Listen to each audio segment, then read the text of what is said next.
Welcome back to Mystery Con. Here, I narrate conspiracy theories to help you relax and sleep. So, make sure to like, subscribe, and share this video with your friends and family. Let me know where you're watching from and what time it is. Now, let's begin. If you had told me a year ago that I'd risk everything for a myth, I would have laughed. I was never the adventurer type. My life was rooted in old books, brittle maps, and the quiet hum of research labs. My name is Amira Solis, and I specialize in archaeobotany, the study of ancient plants, a career even my closest friends described as glorified gardening. It started with a filing error. That's what the museum's director called it. A shipment of archives from a forgotten monastery in the Alcarine Desert had been misfiled under medieval cooking practices. Curious, I requested access. Inside, tucked between crumbling parchment and some bleached drawings, I found a scroll so faded it was almost invisible to the naked eye. But under ultraviolet light, an elegant script emerged, telling of gardens that hum beneath the dunes, whispering life where none should bloom. At first, I thought it was poetic nonsense, the kind monks liked to write during long, solitary years. Still, something about the phrasing tugged at me. Gardens beneath the desert? Not near an oasis or riverbed, but below the sands themselves? The air around me had felt different that night, heavy and expectant, like the whole museum was holding its breath. Driven by a pull I couldn't explain, I started digging, metaphorically first. I pored over satellite imagery, desert excavation logs, and monastery records. Nothing credible, but enough strange hints to keep me chasing. Ancient desert legends of underground living sanctuaries, early explorer journals mentioning the green breath under the earth, even a Soviet-era black site rumored to have been abandoned after botanical anomalies were found. I could have stopped there. I should have. But curiosity has a way of blooming into obsession before you notice. One evening, alone in the dim hum of my lab, I overlaid the monastery's ancient map onto modern satellite topography. My heart stuttered. The aged hand-drawn ridges matched almost perfectly with an unexplored region of the Nefud Desert, a place locals whispered about but few dared enter. I sat back in my chair, staring at the screen, a thousand thoughts swirling. Was it even possible? Had an ancient civilization truly built something beneath the sands? And if they had, how had it survived? I barely noticed the time passing until the janitor flicked the lights off and startled me. Shaking off the chill running down my spine, I shut down the computer, but as I stood up, something odd caught my eye. At the corner of the ancient scroll, where the paper was almost disintegrated, a symbol had been pressed into the parchment, a sigil I didn't recognize. It resembled a flowering vine twisting around a closed eye. My hand trembled slightly as I traced it with my finger. The room felt colder, heavier. That night, as I walked home through the empty city streets, I couldn't shake the feeling that someone, or something, had shifted because of what I had found. I told myself it was just adrenaline. But deep inside, a small voice whispered, this was just the beginning. I couldn't sleep after that night. Every time I closed my eyes, I saw the twisting vine and the closed eye staring back at me, as if the symbol itself was trying to tell me something urgent. By sunrise, I had made a decision. I was going to find whatever lay beneath those sands. First, I needed evidence. Real proof. Something stronger than a half-decayed map and a gut feeling. I pulled every high-resolution satellite scan I could legally access, and a few I probably shouldn't have been able to, focusing on the region the ancient map hinted at. Hundreds of images filled my screen, all showing the endless, flat monotony of desert. Dunes, dunes, and more dunes. It was mind-numbing. Hours passed. My coffee grew cold. My eyes ached. I was about to shut it down when a faint grid pattern caught my eye, barely visible under the shifting sands. I zoomed in. The formation wasn't natural. The desert, for all its chaos, followed the wild logic of wind and weather. This was geometry. Symmetrical, precise. Hard hammering, I enhanced the image. Beneath a thin veil of sand, I saw depressions in the ground, too uniform, too organized to be coincidence. Rows and rows, like the layout of an ancient orchard or botanical garden, sprawling for miles underground.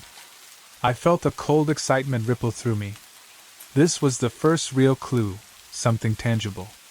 Proof that something was down there. But as soon as I saved the images to my drive, an odd notification popped up on my screen. Access restricted.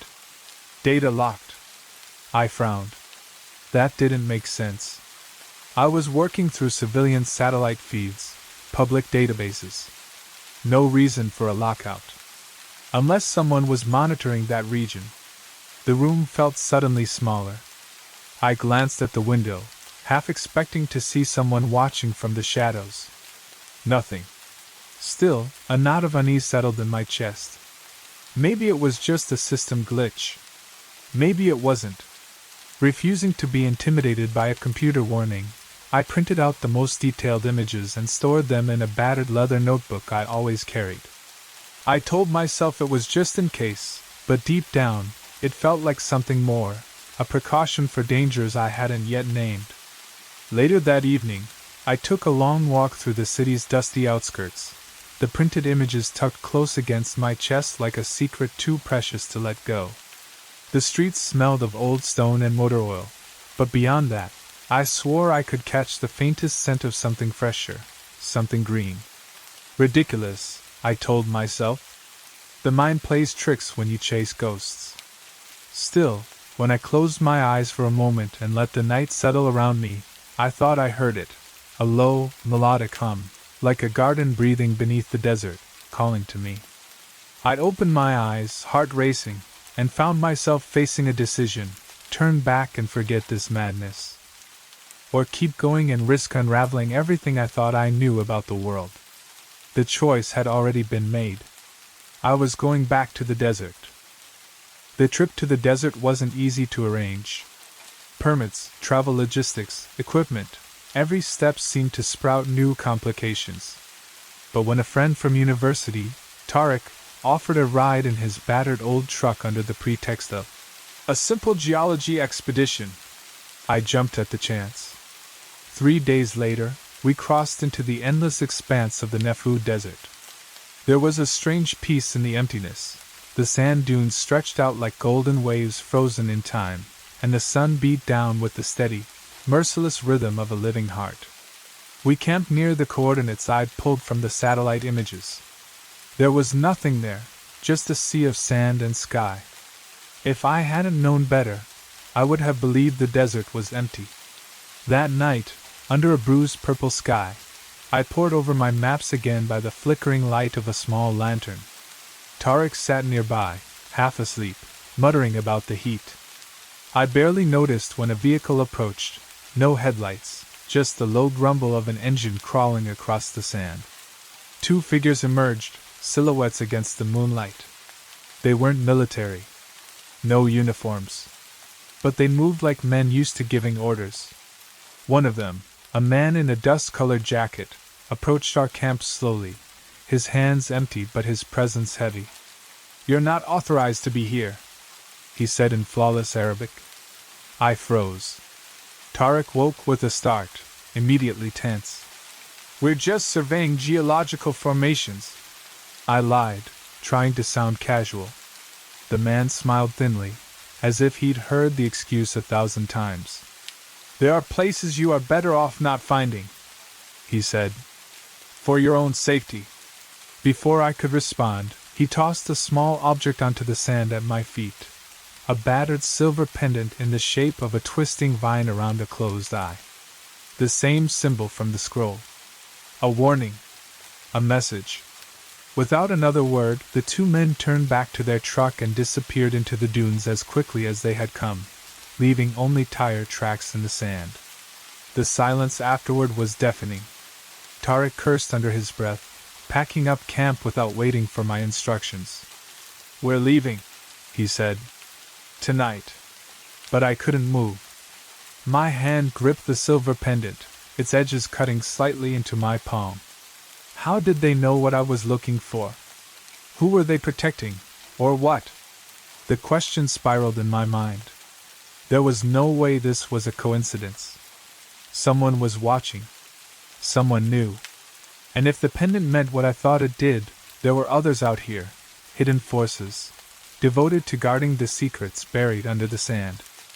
Forces that would do whatever it took to keep the Whispering Gardens silent.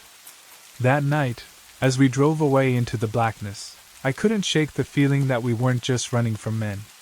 We were running from something older, something deeply rooted in the desert itself. And for the first time since this journey began, a sliver of fear sank its teeth into me. What if some secrets weren't meant to be uncovered? I didn't sleep the night we fled. Every time I closed my eyes, I saw the silver pendant gleaming against the sand, as if it was still warning me, whispering things I wasn't ready to hear. Tariq dropped me off at the nearest town without saying much. I didn't blame him. I would have left too, if I had any sense. But sense had abandoned me a long time ago, the moment I touched that ancient scroll. For days I laid low, moving between cheap motels, blending into the background. I spent hours in dim internet cafes, hunched over dusty keyboards, trying to learn anything I could about the symbol, about the men who found us, about them. Every search led to dead ends, web pages deleted, records erased. But patterns began to emerge. Whispers on old forums. Mentions of a group called the Custodians of Balance, a secretive network that supposedly protected Earth's untouched wonders. No photographs, no confirmed identities. Just stories, missing expeditions, erased discoveries, unexplained disappearances. It sounded like paranoid nonsense, yet the pendant in my pocket said otherwise. I needed help. Someone who had been close enough to see these things but lived to talk about it. That's when I remembered Hassan, an old contact from university. Hassan had once worked with geological survey teams funded by international research committees, though everyone knew they were just fronts for bigger, more secretive interests. I arranged a meeting through an encrypted app, giving only a vague reason. Research on ancient ecosystems. He agreed, reluctantly, to meet in the back room of an abandoned tea shop on the outskirts of the city. Hassan looked older, thinner. His hands trembled slightly as he poured tea into chipped cups. He didn't waste time with pleasantries. "You're digging where you shouldn't," he said quietly, avoiding my eyes. I slid the pendant across the table toward him. His face paled. "You've seen it before," I said. He nodded once, reluctantly. "They don't just guard what's hidden. They guard the idea that some places must remain unspoiled. The gardens, if they exist, they're sacred. Sacred in a way we've forgotten how to respect." My heart raced. "Where are they?" He laughed, a dry, bitter sound. "You're still thinking like a scientist. You want coordinates, maps, GPS points. But some things you don't find by looking. They find you." Frustrated, I pressed him for more, anything, a clue, a lead. Finally, after a long silence, he scribbled an address on a torn napkin. "Go here," he whispered. "There's someone who might help you. But once you step through this door, Amira, you'll never be invisible again." That night, under the humming neon lights of my motel room, I stared at the napkin. It was a library, or what remained of one, buried beneath layers of forgotten city ruins. I knew the smart thing would be to destroy the address, forget everything, and return to my normal life. But the gardens were already growing inside me, taking root in my mind and heart. There was no going back now. As I packed my things, I caught a glimpse of my reflection in the cracked mirror.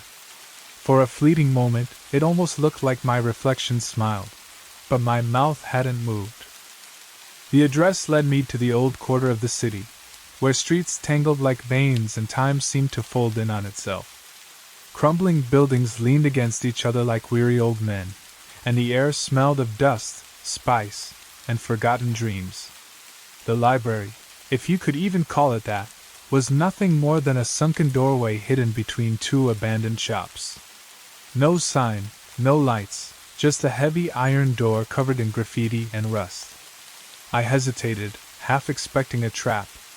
But Hassan's warning echoed in my mind. Once you step through this door, you'll never be invisible again. I pushed it open. Inside, the world changed.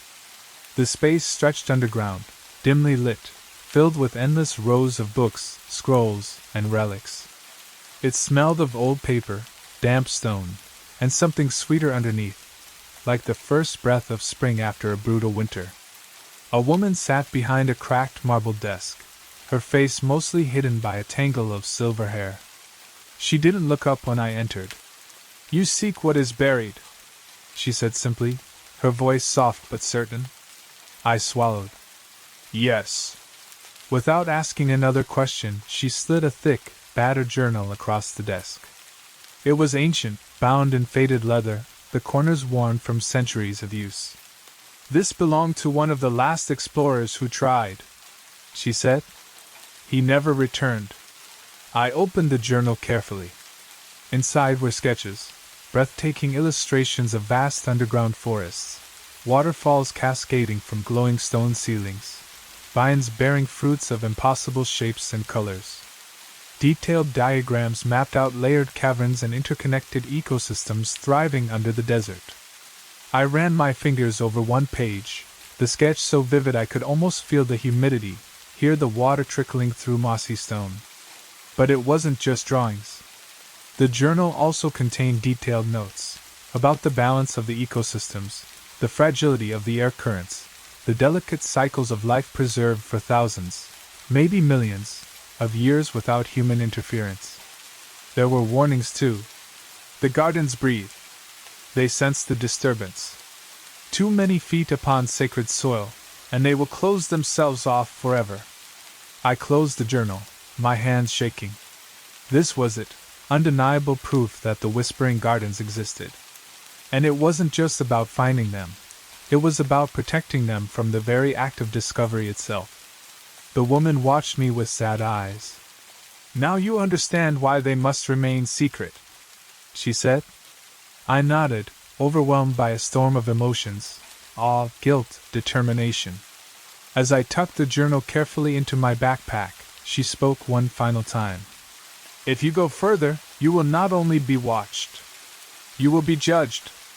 I stepped back into the street, the city's noise crashing over me like a wave. But I felt strangely detached, as if I carried a different world within me now, a secret garden breathing in the darkness. Above me, clouds were gathering, rare and heavy over the desert. It was as if the world itself was preparing for what was about to come. And somewhere beneath my feet, I swore I could feel it, the faintest vibration, like the heartbeat of something ancient awakening. After leaving the library, I knew I couldn't do this alone anymore. The gardens weren't just an archaeological discovery. They were alive, fragile, maybe even sentient. And I needed help to reach them without destroying what made them sacred. I carefully chose a team, small, discreet. Tariq agreed to return, though he never stopped reminding me how much he hated this. I also brought in Lena, a botany expert with a mind sharp enough to cut steel, and Kareem, a geologist who owed me more favors than he could count. It wasn't much, but it was enough. Or so I thought. We spent weeks preparing, gathering equipment, mapping routes, timing our journey to coincide with the desert's rare quiet seasons. Everything had to be perfect. A single mistake could collapse caverns, destroy ecosystems, alert whoever was watching. Finally, one moonless night, we set out into the sands. The desert felt different this time, heavier, as if the ground itself was aware of our intrusion. The truck struggled through shifting dunes, and every so often, we had to dig ourselves free by hand. But we pushed forward, guided by the explorer's old journal and my burning need to see the gardens with my own eyes. 2 nights into the journey, we set up a temporary camp near the depression the satellite had shown. A hollow, sunken place where the sand seemed thinner, as if something ancient pulsed just beneath the surface. That's when it happened. Around midnight, I woke to the sound of voices, hushed, urgent. I crept out of my tent and spotted Kareem standing by the trucks, arguing with a figure I didn't recognize. The moonlight caught flashes of metal, a gun. I stayed low, hard hammering. From what little I could hear, it wasn't hard to piece it together. Kareem had sold us out. He had contacted a private development company, promising them exclusive access to whatever secrets we found. No doubt he'd been tempted by the thought of fortune, patents, fame, all the glittering things that would crush the gardens the moment they were exposed to human greed. I should have known. We weren't just fighting ancient silence. We were fighting human nature. When Kareem turned back toward camp, I slipped into the shadows, cold fury numbing my fear. There was no time to lose. I woke Tariq and Lena silently, whispering what I had seen. Their faces hardened. We packed what we could and left most of the gear behind, moving by foot toward the heart of the desert, deeper into the unknown. As we trudged away under the stars, the desert seemed to open up before us, an endless canvas of silver and shadow. Behind us, the truck engines roared to life, and I knew Kareem's employers were now hunting us, hungry for whatever treasure lay beneath the sand. But ahead of us, hidden in the trembling breath of the earth, the gardens waited. Somewhere deep inside, I felt a quiet voice, not my own, whispering, "Only the worthy may find us." And for the first time, I wondered if we had already been judged. The desert is merciless when you're on foot. Every grain of sand feels like a weight, every step a betrayal of your own body. But fear has a way of sharpening the senses, forcing you to move even when logic screams at you to stop. We pushed deeper into the dunes, the moon our only witness. Tariq led, cutting across ridges to throw off anyone tracking us. Lena stayed close, her backpack clinking softly with what little equipment we had salvaged. I moved last, glancing behind us every few steps, half expecting headlights or shadows to crest the dunes. But the desert offered no shelter, no cover, just endless openness under a sky so wide it made you feel like a ghost. Around dawn, we reached a rocky outcrop that jutted out from the sands like the spine of a buried giant. We crawled into a hollow beneath the rocks, catching our breath, listening. In the distance, faint but unmistakable, engines growled. "They're coming," Lena whispered, her face pale and drawn. We couldn't outrun them. Not for long. But maybe, just maybe, we could lose them another way. Tariq pulled out the crumpled pages from the journal. "There's a note here," he said, pointing. "It mentions a vent, a breathing shaft hidden among rock formations. If we find it, it might lead down, into the gardens." It was a risk. If we failed, we'd be trapped underground. If we stayed, we'd be caught. There was no real choice. We scrambled along the outcrop, scouring every crevice, every hollow, hands raw and bleeding from the sharp rocks. Minutes blurred into hours. The engines grew louder. Sand whipped around us in hot gusts. Then Lena cried out. I rushed over. There, half buried in drifting sand, was a fissure, no wider than a manhole, framed by stone etched with faint, ancient carvings. The closed eye. The twisting vine. It wasn't just a vent. It was a door. One by one, we slipped inside, lowering ourselves carefully down a narrow shaft. The stone was cool, damp. The deeper we went, the thicker the air became, heavy with moisture, tinged with the faint scent of earth and green things. The world above faded, the engines, the hunters, the burning sun, swallowed by silence. When we finally reached the bottom, I blinked into the dim light. Before us stretched a narrow tunnel, its walls glittering with minerals, its floor soft with moss. And somewhere ahead, just at the edge of hearing, there was a low, rhythmic sound, like a giant exhaling in sleep. The gardens were near. Closer than they had ever been. But as we stood there catching our breath, a terrible thought lodged itself in my mind. If we had found our way in, how many others would too? The tunnel was endless. It twisted and spiraled downward, carved by hands so ancient even the walls seemed to hum with forgotten songs. Every step we took away from the surface, the air grew warmer, thicker, saturated with the scent of blooming flowers and rich, dark soil. None of it made sense. We were beneath one of the driest, deadliest deserts on earth. And yet here life thrived, hidden, stubborn, ancient. I glanced back at Tarek and Lena. Exhaustion clung to them like a second skin. We were running on adrenaline and stubbornness now. But something kept pulling us forward, a soft, rhythmic sound, almost like breathing, echoing through the stone corridors. Then the tunnel widened. I stopped so suddenly that Lena bumped into me from behind. Before us stretched a cavern so massive it could have swallowed a skyscraper. And within it, the gardens. Vines coiled lazily along massive stone pillars. Trees, glowing faintly with bioluminescence, stretched toward a ceiling lost in mist. Waterfalls trickled down rocks covered in moss the color of emeralds. Strange fruits, translucent, humming faintly, dangled from heavy branches. It was so beautiful it hurt. Tarek whispered a prayer under his breath. Lena simply stood there, eyes wide, tears slipping silently down her cheeks. I wanted to move, to step forward, to touch this miracle with my own hands. But then I remembered the journal's warning. Too many feet upon sacred soil, and they will close themselves off forever. A part of me rebelled. Surely we had earned this, hadn't we? After everything we had sacrificed, every betrayal, every risk? But another part, the wiser, quieter part, told me the gardens were not a prize to be won. They were a gift, offered on borrowed time. Behind me, Lena shifted impatiently. "We need to document this," she whispered. "Photograph it. Sample it. Before others find it."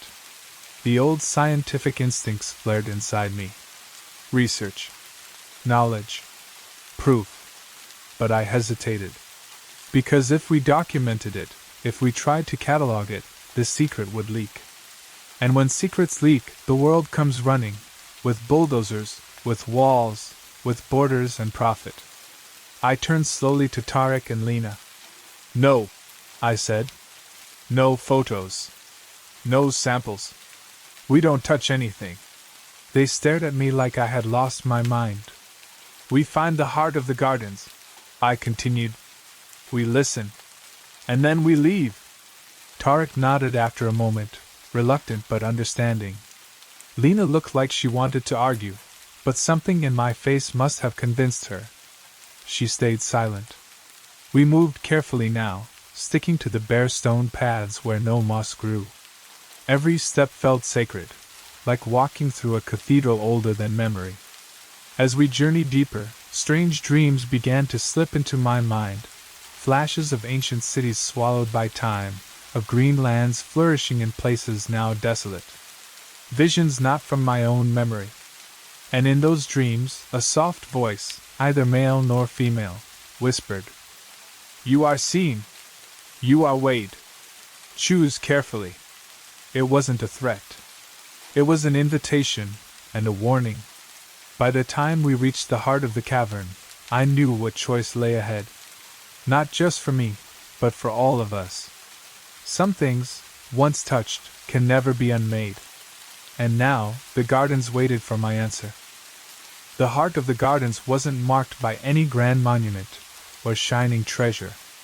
It was a simple clearing, almost ordinary compared to the breathtaking wonders we had seen. No waterfalls, no glowing trees, just a circle of bare, rich soil surrounded by low, whispering grasses that bowed and shivered though there was no wind. At the center of it all, half buried in the earth, stood an ancient stone. Smooth, weathered, unassuming. But I could feel it pulsing, not like a machine, not like anything human, but alive, somehow, humming in tune with the unseen breath of this place. We approached slowly. Every step felt heavier, like the gardens themselves were weighing our presence, our intent. Tarek was the first to break the silence. "What do we do now?" he whispered. I didn't answer immediately. I crouched near the stone, brushing away the soft earth with trembling fingers. Symbols carved into the rock revealed themselves, the twisting vine and the closed eye, the same symbol I had followed halfway across the world. But now, I understood it wasn't just a mark of guardianship. It was a covenant.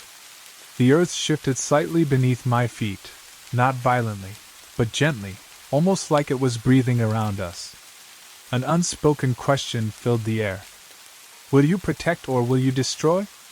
Lena spoke next, her voice cracking under the weight of what she was about to suggest. "We could be legends, Amira. We could show the world that paradise still exists. It would change everything."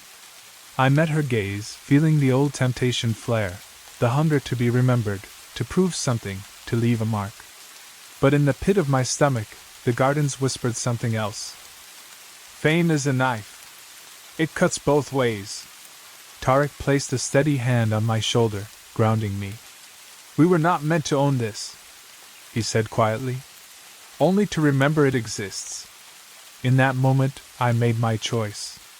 From my bag, I pulled out the journal, the explorer's detailed notes, the maps, the proof. Every precious piece of evidence we had gathered. Without letting myself hesitate, I placed it at the foot of the stone. The earth responded instantly. The grasses around the clearing shifted in a ripple, and the soil seemed to sigh, a long, relieved exhale. The stone pulsed once, faintly, like a heartbeat slowing to rest. The message was clear. Our knowledge, our ambition, it would stay here buried, becoming part of the gardens rather than a threat to them. I stood up slowly, feeling both lighter and heavier at the same time. "We leave," I said. "Now. While we still can." No one argued. As we made our way back through the tunnels, the path behind us subtly changed, walls shifting, new tunnels forming, others collapsing in silent, graceful avalanches of stone and moss. The way we had come would no longer exist for anyone to follow. We were the last to see it. And that was how it was meant to be. When we finally reached the surface, the desert greeted us with a blast of dry, relentless heat. Above us, the sky stretched wide and blank, as if the gardens had been nothing but a dream. But I knew better. The whispering gardens still breathed beneath the sand, hidden, alive, waiting. Not everything needs to be conquered. Some things need to be trusted, and left untouched. We didn't speak much on the journey back. There was a strange peace between us, an unspoken understanding that what we had witnessed wasn't something that could be explained, not to governments, not to scientists, not even to ourselves. Lena eventually left for Europe, taking a quiet teaching post in a small university town. Tarek went home to his family, folding back into a life that would never fully understand the weight he now carried. And me? I stayed. I bought a tiny, crumbling research station near the desert's edge, a place nobody cared about anymore, where the sands crept closer each year, swallowing abandoned roads and forgotten wells. It was perfect. Outwardly, my life became smaller. Visitors thought I was just another eccentric scientist cataloging desert flora. A few government agents poked around, subtle but clumsy, but I stayed clean. I gave them nothing. But beneath the surface, beneath my skin, the gardens lived on. In every breath of cool air after a hot day. In every seed that sprouted in barren soil. In every quiet moment when the earth itself seemed to hum with secrets. Sometimes, when the wind was just right and the desert stars hung low and heavy, I thought I could still hear it, the faint, rhythmic whisper of life breathing deep underground. Not calling out for discovery. Not crying for rescue. Just existing. Patient. Untouched. Enduring. And I understood then what the custodians must have known all along. Some wonders are not meant for the hungry eyes of the world. Some gardens are not meant to be harvested. They are meant to be whispered about, in dreams, in forgotten scrolls, in the beating hearts of those few lucky enough to have found them. and wise enough to leave them behind. The world moved on, rushing toward noise, conquest, and chaos. But somewhere beneath the sands, the gardens still breathed. Waiting. Watching. Whispering. I've always loved the sky. Ever since I was a kid, it's been my quiet place. That endless stretch of black scattered with stars felt like the only honest thing in a noisy world. Some people chase storms. I chase satellites. Tracking their steady, predictable arcs gave me a weird comfort. At least something out there moved the way it was supposed to. It was a Thursday night when it happened. I remember because it was just me, a cup of cheap gas station coffee, and my telescope perched awkwardly on the apartment balcony. The city below buzzed and blinked, but up there, it was silence. That night, I wasn't looking for anything special. Just updating my catalog of passes, Starlink trains, weather satellites, the occasional ISS. Same as always. But then I noticed it. First, one dark speck. No ID code. No registered flight path. No predictable orbit. It was just there. A shadow sliding across the sky without announcing itself. I frowned, recalibrated, and double-checked my database. Nothing. I assumed it was a glitch or maybe space junk, but then, another. Then a third. Tiny, silent travelers moving in impossible patterns, too synchronized to be random debris. A strange pressure built in my chest. Like a word stuck behind my ribs I couldn't say out loud. Satellites don't behave like that. They're supposed to glide neatly along established routes, like cars on invisible highways. These things, they drifted like ghosts, sliding in and out of shadow. I logged the sighting, time-stamped everything, and took video through the telescope. I even posted a short clip on a small astronomy forum I frequent, hoping someone smarter than me could explain it away. Within minutes, the responses flooded in. Glitches, optical illusions, maybe reflections off distant aircraft. Logical, safe explanations. Except one private message stood out. No greeting, no username, just a text file attachment and a single sentence. Some things were never meant to be found. My heart thudded a little harder. I told myself it was a prank. It had to be. Still, I opened the attachment.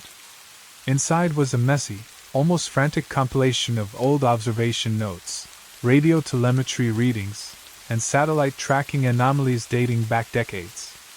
None of the objects were officially acknowledged, but they all described the same thing I saw: dark, silent objects orbiting without purpose, without explanation. That night I couldn't sleep. Every time I closed my eyes I saw them, black silhouettes crawling across a sky too vast for human understanding. I told myself I'd let it go, that it wasn't my problem. But some part of me, the stubborn, curious part, wouldn't.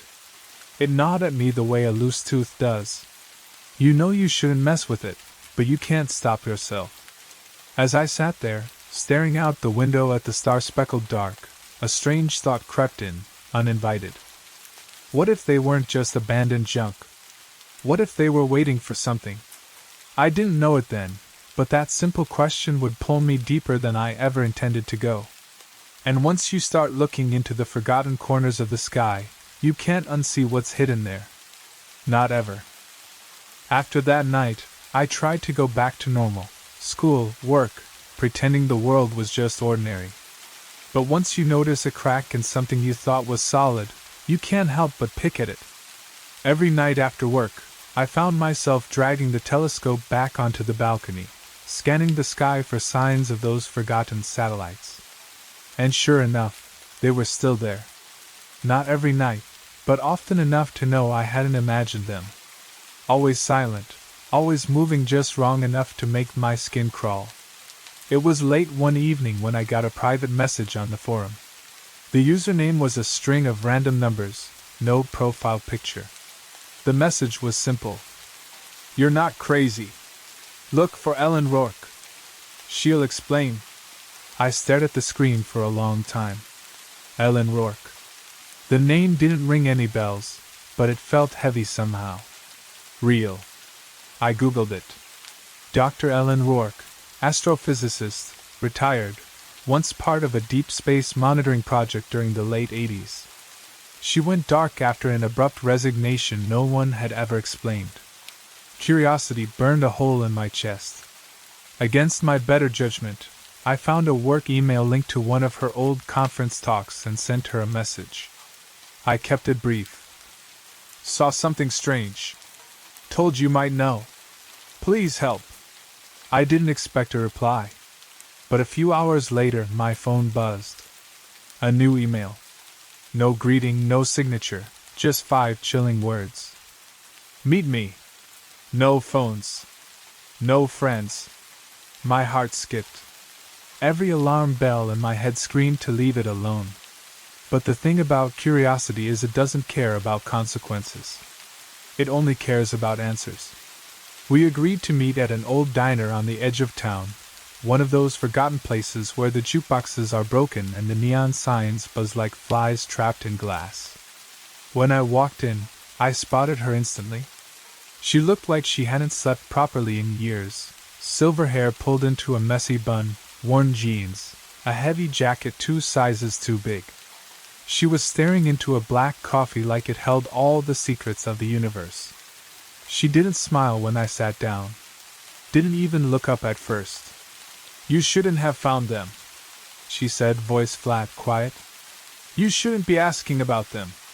I opened my mouth, but she waved me off impatiently. She slid a small, battered notebook across the table. It looked old, pages yellowed, corners bent. They're called sentinels, she said. They've been up there longer than our history books can explain. Older than our species, maybe. Watching. Waiting. I felt the world tilt under me. Waiting for what? I whispered. She shook her head slowly. That's the problem. No one knows. And those who try to find out. She finally looked at me, eyes hard. They usually don't get a second chance. The diner's door creaked open behind me, and Ellen tensed. She stood abruptly, pulling a battered ball cap low over her face. Don't contact me again, she said sharply. And for your own sake, stop looking up. Before I could even gather my thoughts, she was gone, melting into the darkness outside. I sat there for a long time, heart pounding, fingers trembling as I opened the notebook. Inside, scribbled on the first page in uneven handwriting, were 3 words. Sentinels in waiting. And underneath, a crudely drawn symbol, a circle with 4 arrows pointing outward. A cold knot twisted in my stomach. I knew 2 things for certain. 1, this was bigger than I ever imagined. And 2, I was already in too deep to walk away. I didn't sleep that night. I sat at my kitchen table, staring at Ellen's notebook like it might combust if I looked away for even a second. Every now and then, I'd glance out the window, half expecting a black van to be parked outside, men in suits ready to kick down my door. It sounds dramatic, I know. But once you realize you've stumbled onto something bigger than yourself, paranoia starts to feel less like fear and more like basic survival instinct. The notebook wasn't organized. It was a mess of sketches, numbers, references to government documents, half-erased coordinates, and strange symbols, like some fever dream cobbled together by someone who knew they were running out of time. One particular note stood out. Do not trust official space debris trackers. Too many gaps. Intentional blind spots. Watch for pattern breaks. That line haunted me. I decided to test it. I pulled up public satellite tracking apps on my laptop, cross-referencing with my own telescope logs. At first glance, everything seemed normal. Hundreds of satellites blinking along neat, orderly orbits. But then I zoomed in on one of the areas Ellen had marked. There it was. A dead zone. No registered objects, no data. Just blank space where I knew I had seen something moving. A chill prickled the back of my neck. They weren't just forgotten. They were being actively erased. Around 3 in the morning, after hours of obsessing, I finally stumbled into bed, leaving my laptop open on the table. I must have dozed off because I woke suddenly to the distinct hum of my phone buzzing violently against the nightstand. Unknown number. 3:46 a.m. I stared at it, gut instinct screaming at me not to answer. After a few rings, it stopped. A moment later, a text came through. Curiosity is dangerous. Consider this your only warning. I sat there, heart hammering, phone clutched in my sweaty hand. The air in the room felt heavy, like it was pressing against my skin. I turned my head sharply toward the window, and froze. Across the street, parked under the burnout streetlight, was a nondescript black SUV. Engine off. No lights. Just sitting there. Watching. I killed the lights inside my apartment and backed away from the window, heart thudding in my throat. I tried to tell myself it was just a coincidence. Maybe someone was lost, maybe someone's car broke down. But deep down I knew. Someone, or something, knew I was looking too closely. And they wanted me to stop. I didn't sleep for the rest of the night. I just sat there in the dark, waiting to see if they'd come to the door, half expecting to hear a knock that never came. By morning, the SUV was gone. But the message was clear enough. I wasn't just chasing shadows anymore. Something was chasing me back. And still, some stubborn part of me whispered the same poisonous thought over and over.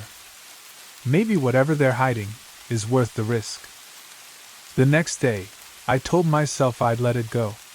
That I'd erase everything from my computer, toss Ellen's notebook into a dumpster, and forget the Sentinels ever existed. It sounded reasonable. Smart, even. But by noon, I was back at my laptop, staring at the same pages of half-deleted data, the same blind spots mapped out in eerie, silent patterns across the sky. Some things are easier said than done. Curiosity wasn't just a habit anymore, it was a need. I decided to dig deeper but smarter. I stopped using my personal accounts and bounced through VPNs. I searched archived web pages, old leaked documents, anything that might hint at unregistered objects in Earth's orbit. Hours blurred by. I found fragments, mentions of phantom satellites, from the Cold War era, stories of Soviet and American radar systems both tracking objects that weren't supposed to exist. Odd, scrambled radio signals intercepted and filed away in classified archives, buried and forgotten. One name kept popping up, Project Harbinger, a supposed joint US-Soviet monitoring initiative during the late 1970s. The official record said it was about cataloging space debris to prevent accidents. But old, declassified memos hinted at something else, unidentified, persistent anomalies, behaving too intelligently for simple junk. Most chilling was a single excerpt from a handwritten note found in the margins of an old project report. They are not malfunctioning. They are waiting. I sat back, goosebumps prickling my arms. The same phrase. Different sources. Different decade. My head was pounding by the time I closed the files. I needed air. I grabbed my jacket, stuffed Ellen's notebook into an inside pocket, and stepped out into the cool night. That's when I noticed the flyer. Taped to the lamppost outside my building, flapping gently in the breeze, a missing cat poster. Ordinary, at first glance. But my eyes caught on the fine print at the bottom, a string of numbers. Coordinates. They pointed to a location about 2 hours outside the city, deep in the woods. No houses. No towns. Just a pin dropped in the middle of nowhere. Part of me screamed trap. But a louder part whispered clue. Either someone wanted me dead, or someone wanted me to find something before it disappeared forever. I stood there for a long time, staring at that piece of paper under the buzzing street lamp, trying to convince myself I had a choice. But I already knew the truth. I was going. Before I left, I packed carefully, binoculars, my portable telescope, a digital recorder, spare batteries, a first aid kit, the essentials. and almost as an afterthought, I tucked a small Swiss Army knife into my pocket. I didn't know what was waiting for me out there. I only knew the rules had changed. The sentinels weren't just passive relics anymore. Someone, was orchestrating this. And if they knew about me, I had to assume they weren't the only ones watching. As I pulled out of the parking lot, the last thing I saw in my rearview mirror was another black SUV slipping quietly into the night, following at a distance. I didn't speed up. I didn't slow down.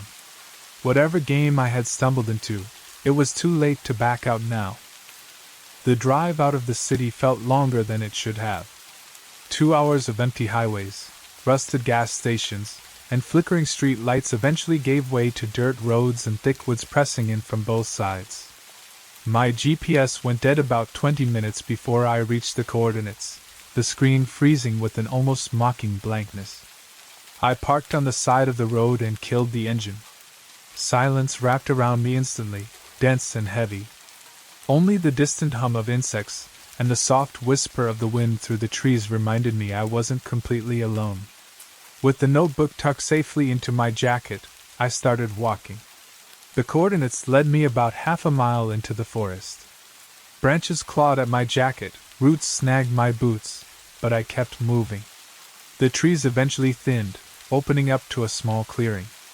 And there, standing out stark against the wildness of the woods, was something I hadn't expected, a crumbling concrete structure, not quite a bunker, not quite a tower. It looked abandoned, swallowed by vines and moss, a forgotten relic from another time. I hesitated at the tree line, heart pounding. Every instinct told me to turn back. But Ellen's words, "They're waiting," echoed in my mind like a dare. I stepped forward. The structure's entrance was a battered steel door, slightly ajar. Inside, the air smelled damp and metallic, like rusted iron and old water. My flashlight barely pierced the darkness as I crept inside, footsteps echoing eerily against the walls. The first 2 rooms were empty.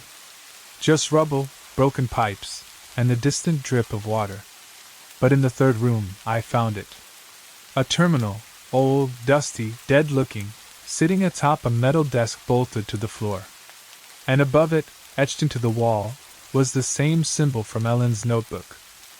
A circle with 4 arrows pointing outward.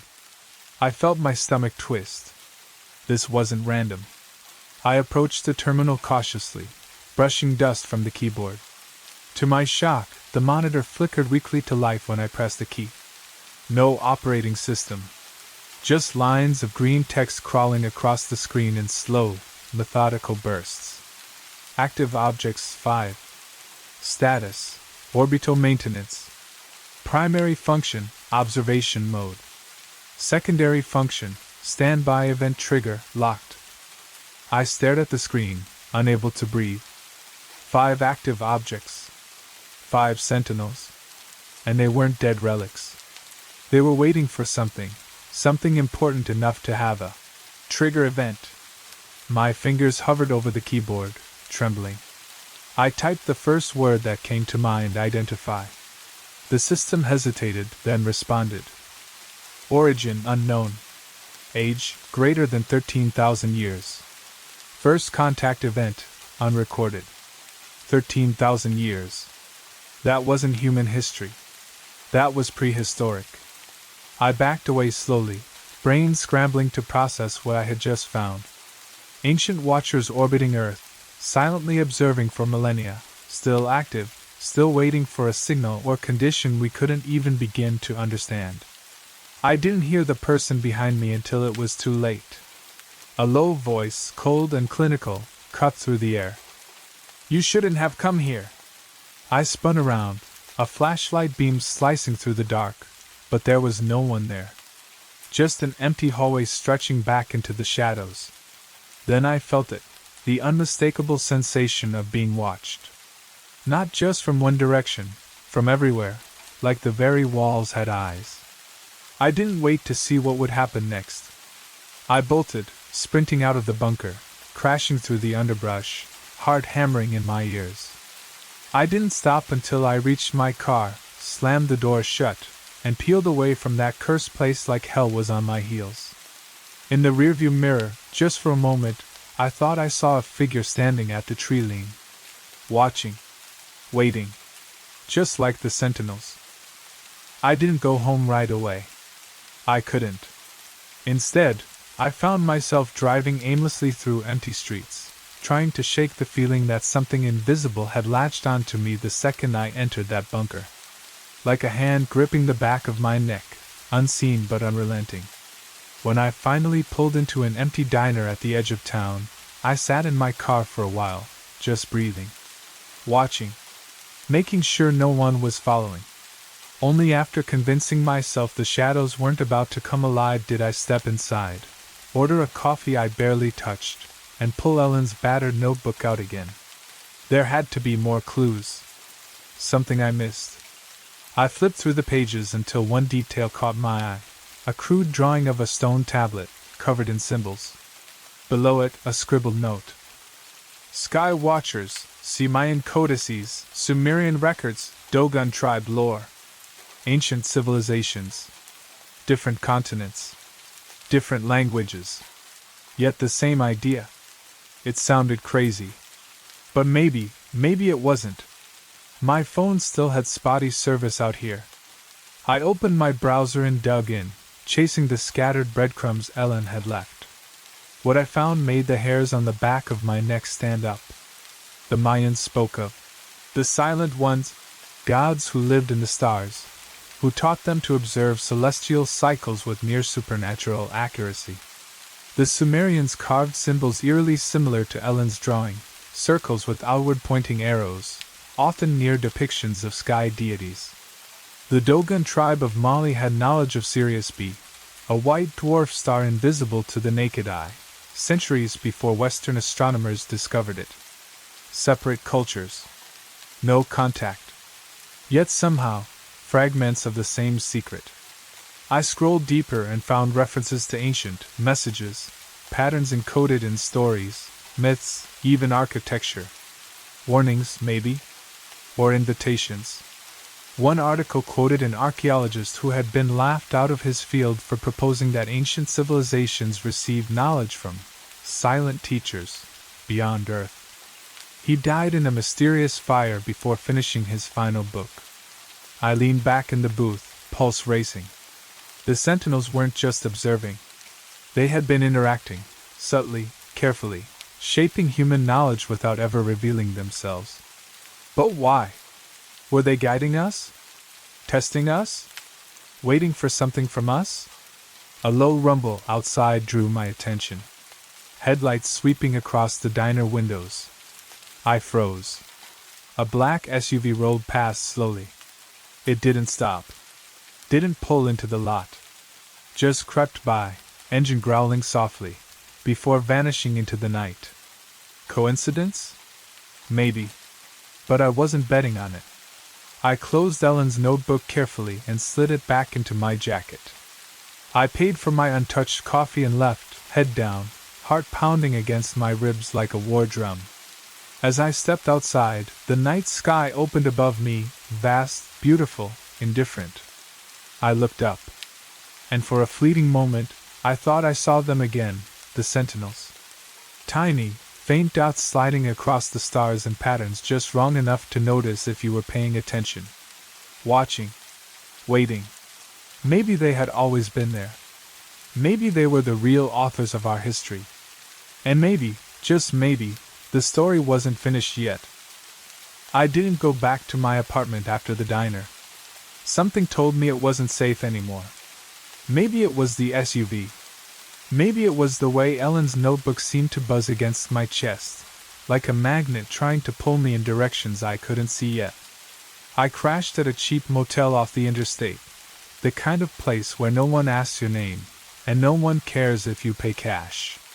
I shoved a chair under the doorknob, pulled the curtains tight, and tried to get some sleep. But sleep didn't come easy. Around 3 a.m., I woke to a soft, mechanical whirring outside my window. I froze. Every instinct told me not to move, not to breathe. Slowly, carefully, I peeled back a corner of the curtain just enough to see. There, hovering silently outside the second-story window, was a black drone. Sleek. Unmarked. Its camera eye locked onto my room like a shark scenting blood. I ducked back instantly, heart hammering in my throat. I didn't know whether to run, hide, or smash my phone and bolt into the night. Instead, I waited. After a few minutes that felt like hours, the whirring faded. When I dared to look again, the drone was gone. Only the steady hum of the nearby highway remained, indifferent to the fear sinking claws into my gut. That's when I noticed it. Etched into the outside of the glass, so faint you'd miss it unless you were looking for it, was a message. Some truths are not meant for today. Same phrasing as the anonymous message I received after posting on the forum. Same cold warning. I sat back hard on the bed, hands shaking. It wasn't just governments watching me anymore. It wasn't just human forces trying to keep the Sentinels secret. Whatever this was, whoever was pulling the strings, they had resources normal people didn't have. Technology one couldn't even begin to understand. And they weren't threatening me anymore. They were advising me. Like a parent warning a stubborn child not to touch the fire. But I wasn't a child. And it was already too late to pretend I hadn't seen behind the curtain. Later that morning, after a few hours of pretending to sleep, I checked out. I left no forwarding address, no hint of where I was heading next. Because deep down, I knew what I had to do. Ellen's notebook had one last set of coordinates scribbled in the back, a place labeled only as Listening Post Alpha. If I wanted answers, real answers, they wouldn't come from forums, anonymous emails, or half-buried documents. They would come from facing whatever was still whispering from the dark, the Watchers, the Sentinels, the things that had been orbiting silently above us for longer than history itself. And maybe, just maybe, I could find out what they were waiting for. Or what they were warning us against. As I pulled back onto the highway, the motel shrinking into the distance behind me, I caught one final glimpse in the rearview mirror. Another black SUV. Same model. Same tinted windows. Still watching. Still waiting. Just like everything else. The road to Listening Post Alpha wasn't on any map. The coordinates Ellen left pointed me into the heart of an abandoned industrial district. Cracked asphalt, rusted-out warehouses, and the overwhelming smell of old oil and rain-soaked concrete. No signs.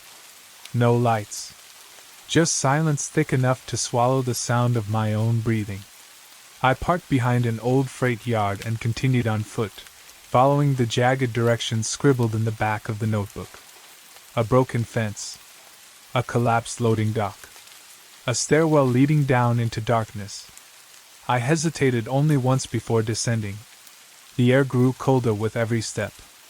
The stairwell opened into a cavernous space, some kind of underground complex, built during the Cold War, judging by the heavy blast doors and peeling hazard signs. This was Listening Post Alpha. And it hadn't been empty for long. Old equipment was scattered everywhere.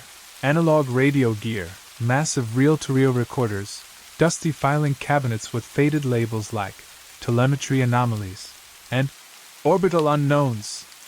This place had been built to listen, but not to human broadcasts. They were listening to something else. I moved carefully, flashlight sweeping across abandoned desks and cracked monitors. On the far wall, someone had pinned a giant, hand-drawn star map. Not just stars, paths, orbits. The same strange trajectories I had seen through my telescope. Pinned next to the map was a single, yellowed sheet of paper.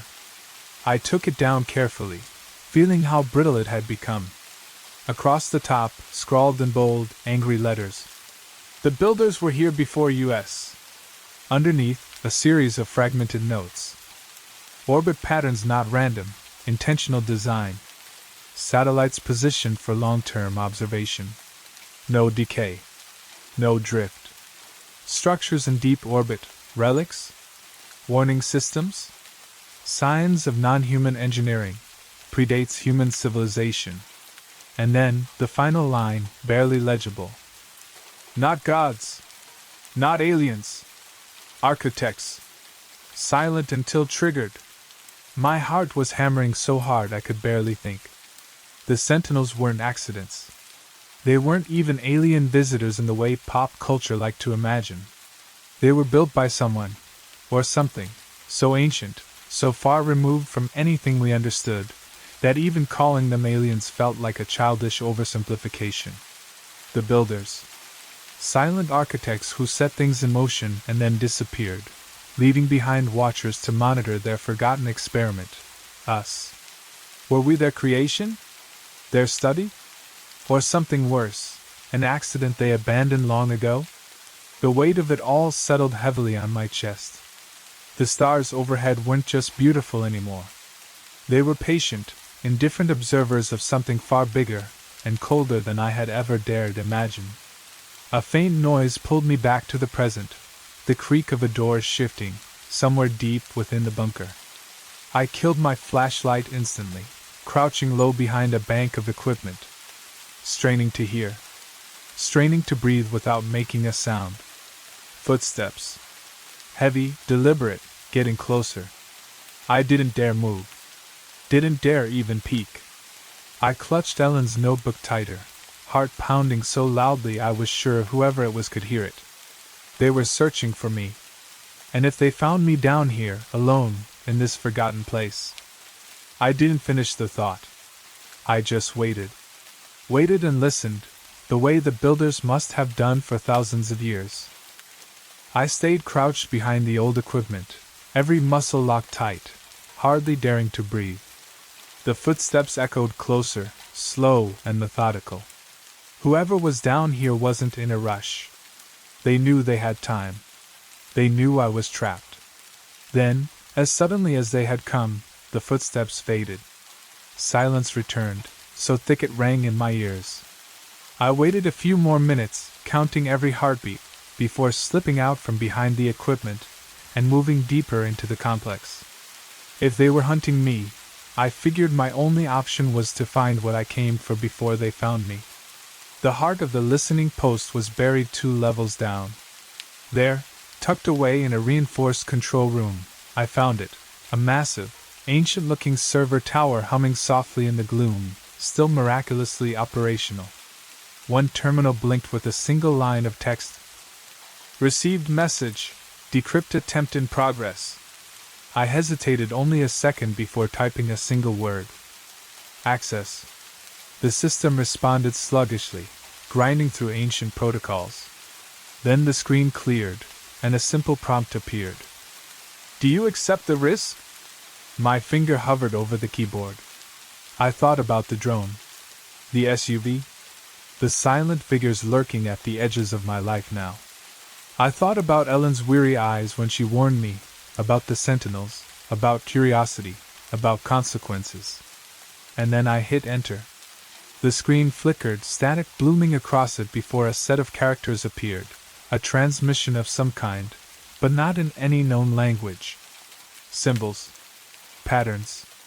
Repeating sequences that weren't letters or numbers but something else. I stared, heart pounding, as lines of the transmission unspooled across the screen. Mathematical constants buried inside. Ratios that mapped to orbital mechanics. References to the Fibonacci sequence. Prime numbers spaced out like beacons in the noise. It wasn't meant to be read. It was meant to be recognized.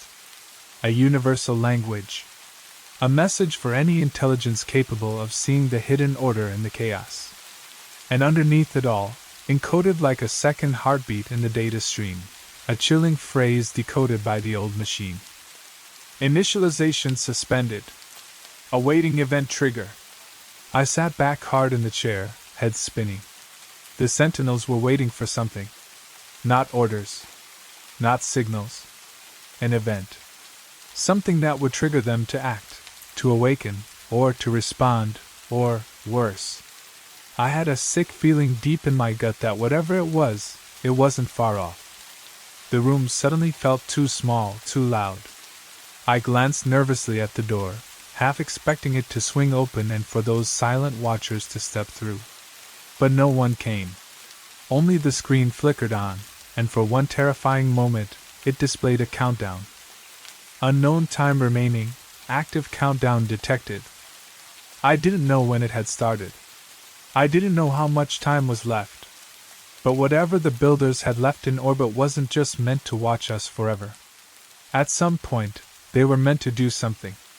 And we, humanity, had no idea. I copied the entire transmission onto a battered USB drive I found stuffed in the desk drawer. It wasn't much, but it was something. Proof that whatever was happening wasn't just theory, wasn't just paranoia. It was real. And it was moving forward, with or without me. As I pocketed the drive and turned to leave, the lights in the bunker flickered once, a warning, maybe, and I caught my reflection in the dark glass of a broken monitor. I barely recognize. I didn't go straight home after leaving Listening Post Alpha. I didn't go anywhere familiar. Instead, I drove aimlessly for hours, winding through backroads, until the first gray light of dawn started bleeding across the sky. My mind was a war zone, half trying to piece together what I had seen, half trying to decide if it even mattered anymore. I had the USB drive. I had Ellen's notebook. I had enough fragments to put the picture together, not perfectly, but enough to see the shape of it. The Sentinels weren't just relics of a dead civilization. They were sentries, timers, triggers, and whatever event they were waiting for, it was already in motion. The weight of it was crushing. I was one person, a nobody, carrying a truth so massive that it made everything else in my life seem laughably small. What was I supposed to do with it? Go public? Post it online, let it vanish into the ocean of noise, dismissed as another crackpot conspiracy? Or worse, draw even more attention to myself from the forces that had already made it clear they were watching, and were ready to silence me if I stepped too far? The more I thought about it, the clearer it became. The Sentinels were designed to survive, not to be understood. Maybe the builders had left them as a test. Maybe as a punishment. Or maybe, and this thought chilled me the most, maybe they had simply forgotten about us, the way a child forgets an old toy in the attic, never realizing what's left behind still has teeth. Eventually, I ended up on a deserted hilltop outside the city, where the stars still dared to shine without competition. I climbed onto the hood of my car and lay back, staring upward. There they were. Faint dots, barely distinguishable from stars, sliding across the sky in that wrong, deliberate way. Watching. Waiting. It struck me how peaceful it all looked from here. How oblivious the world was below, bustling and laughing and dying, never realizing there were ancient machines silently counting down above their heads. I pulled the USB drive from my pocket, turning it over in my hand. I could expose it. I could run. I could hide. But the Sentinels didn't care. They weren't coming for me. They weren't coming for anyone in particular. They were following a program older than language, older than memory, a timeline that had nothing to do with us. Maybe that was the real terror. Not that we were being watched, but that we were so insignificant that our awareness didn't matter. In the end, I uploaded the data to an encrypted cloud account, a dead man's switch. If something happened to me, it would be released automatically. Beyond that, I decided to disappear for a while. Not because I was scared, exactly, but because some truths are too big for one person to carry. As I packed my things into my car, ready to vanish into the world, I took one last look at the sky. A single satellite, or maybe a sentinel, passed overhead, gliding silently across the heavens. It didn't blink. It didn't veer. It simply moved onward, waiting. And somehow, deep inside, I understood. The countdown wasn't for us to stop. It was for us to witness. Whatever was coming, was already coming.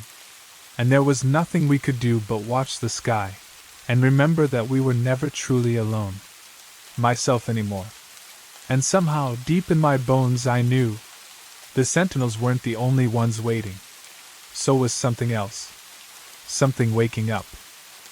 Most people think libraries are quiet, almost sacred places. Sanctuaries of knowledge, they say. I used to believe that too, until the night I found the crate. It was after closing hours at the Delmont Archive, a place older than most of the city around it.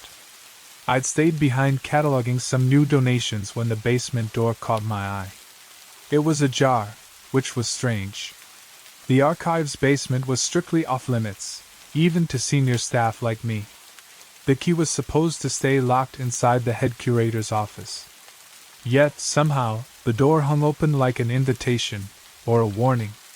I should have left it alone. I knew that. But curiosity has a way of tugging at you until it becomes unbearable. I took a cautious step inside. The air smelled of mildew and old paper, thick, suffocating. The only sound was my own breathing and the faint creak of the wooden floor under my boots.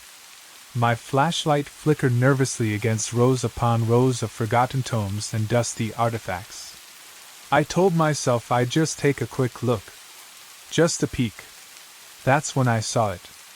In the far corner, half buried under tarps and broken shelves, was a wooden crate. Unlike the others, it wasn't labeled or documented in any catalog I knew. Thick iron bands wrapped around it, and a broken wax seal, a crimson spiral, marked its front.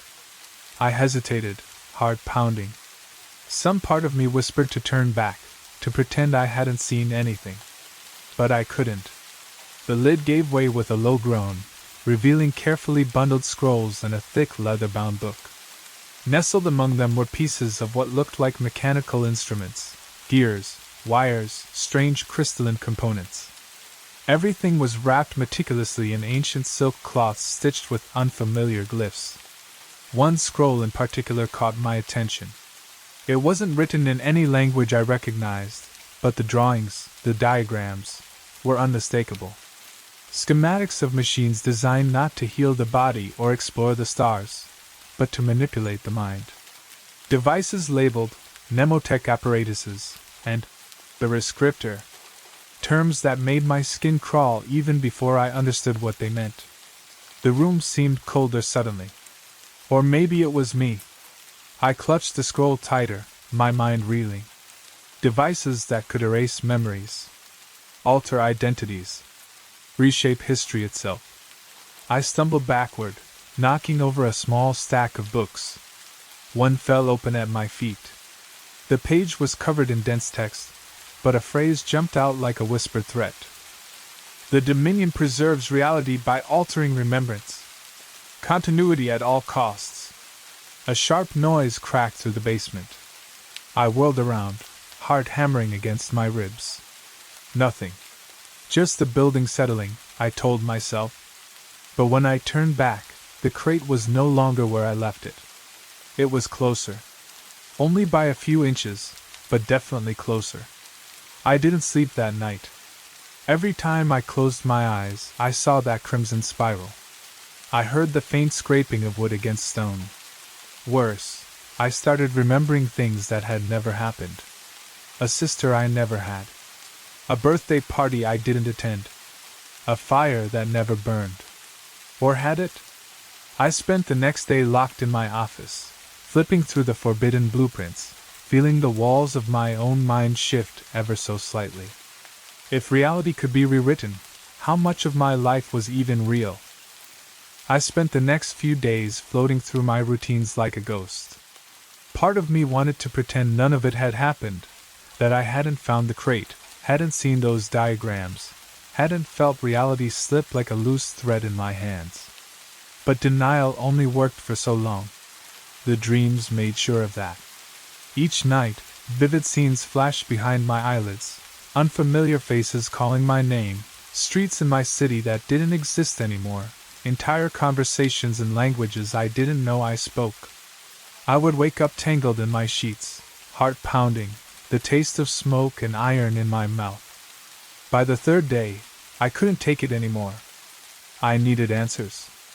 I waited until the library closed and the last employee's footsteps faded away.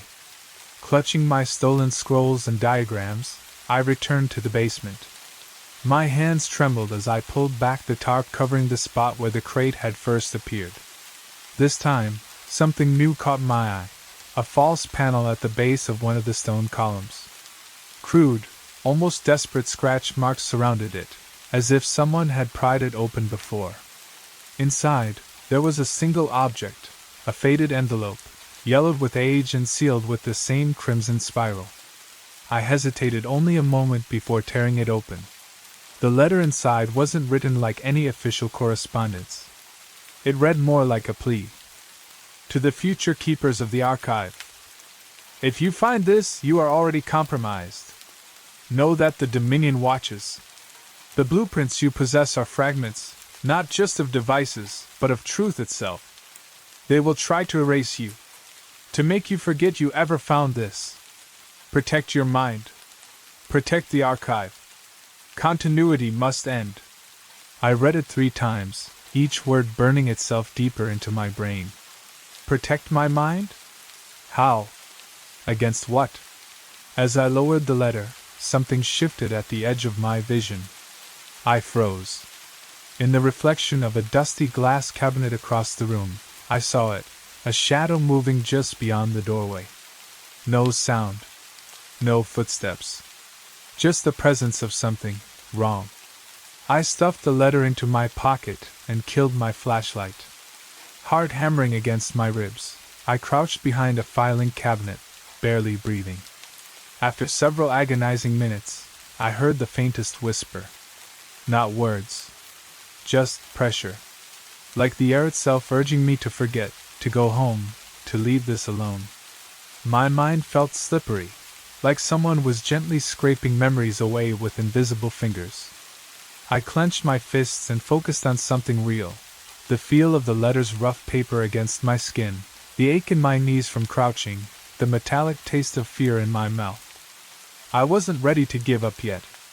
When I finally dared to move, the shadow was gone. But I knew it wouldn't be the last time. Clutching the scrolls tighter, I headed for the upper floors. I had a plan now. If the blueprints were just fragments, there had to be more. Somewhere hidden. Somewhere the Dominion hadn't erased yet. But the letter's warning echoed in my mind with every step. If you find this, you are already compromised. Had they already begun to erase me? Had they already changed me? That night, as I sat hunched over my desk under a flickering lamp, cross-referencing library records and forbidden histories, I realized something else. The Dominion wasn't just protecting secrets. They were rewriting reality to erase them altogether. And now, they'd marked me for deletion too. The Dominion had found me. I didn't know how, or how quickly, but I knew. The signs were small at first. Books misfiled in ways that made no sense, emails from my supervisor asking about records I hadn't touched in weeks, visitors to the library who seemed more interested in me than the books. They never said anything. They just watched. At first, I thought I was being paranoid, that maybe the pressure and sleepless nights were catching up with me. But deep down, something colder whispered otherwise. It became undeniable the afternoon I spotted him. I was reshelving a collection of early 18th century legal documents when I caught a glimpse of a man standing near the reading desk. Average height, brown overcoat, an old leather satchel slung across one shoulder, utterly unremarkable except for one thing. He wasn't looking at the books. He was staring straight at me, his expression blank but not empty. Calculating. When our eyes met, he smiled. Not a friendly smile. Something colder, mechanical, like he knew exactly who I was, exactly what I'd found, and exactly what he would have to do. I dropped the book I was holding. The thud echoed unnaturally loud through the quiet halls. I bent to pick it up, heart racing, but when I looked again, he was gone. The next day, a package arrived at the library addressed to me. No return address. No postage. Inside was a single sheet of paper, blank except for a hand-drawn spiral in thick red ink, identical to the wax seal I'd broken. No message. No threats. Just the symbol, like a reminder. Or a warning. I tucked the paper into my bag without showing anyone. I couldn't explain it, not without sounding insane. Later that night, in the dark of my apartment, I went through everything I had again: the scrolls, the blueprints, the letter. If the Dominion was real, and everything inside me screamed it was, then what was their purpose? How had they stayed hidden for so long? Piece by piece, the answer began to form. The Dominion wasn't trying to protect the devices. They were protecting the story. The story we all believed, of history, of reality itself. Every time a truth surfaced that threatened to disrupt their version of events, they erased it, rewrote it, buried it deeper beneath layers of false memories and official narratives.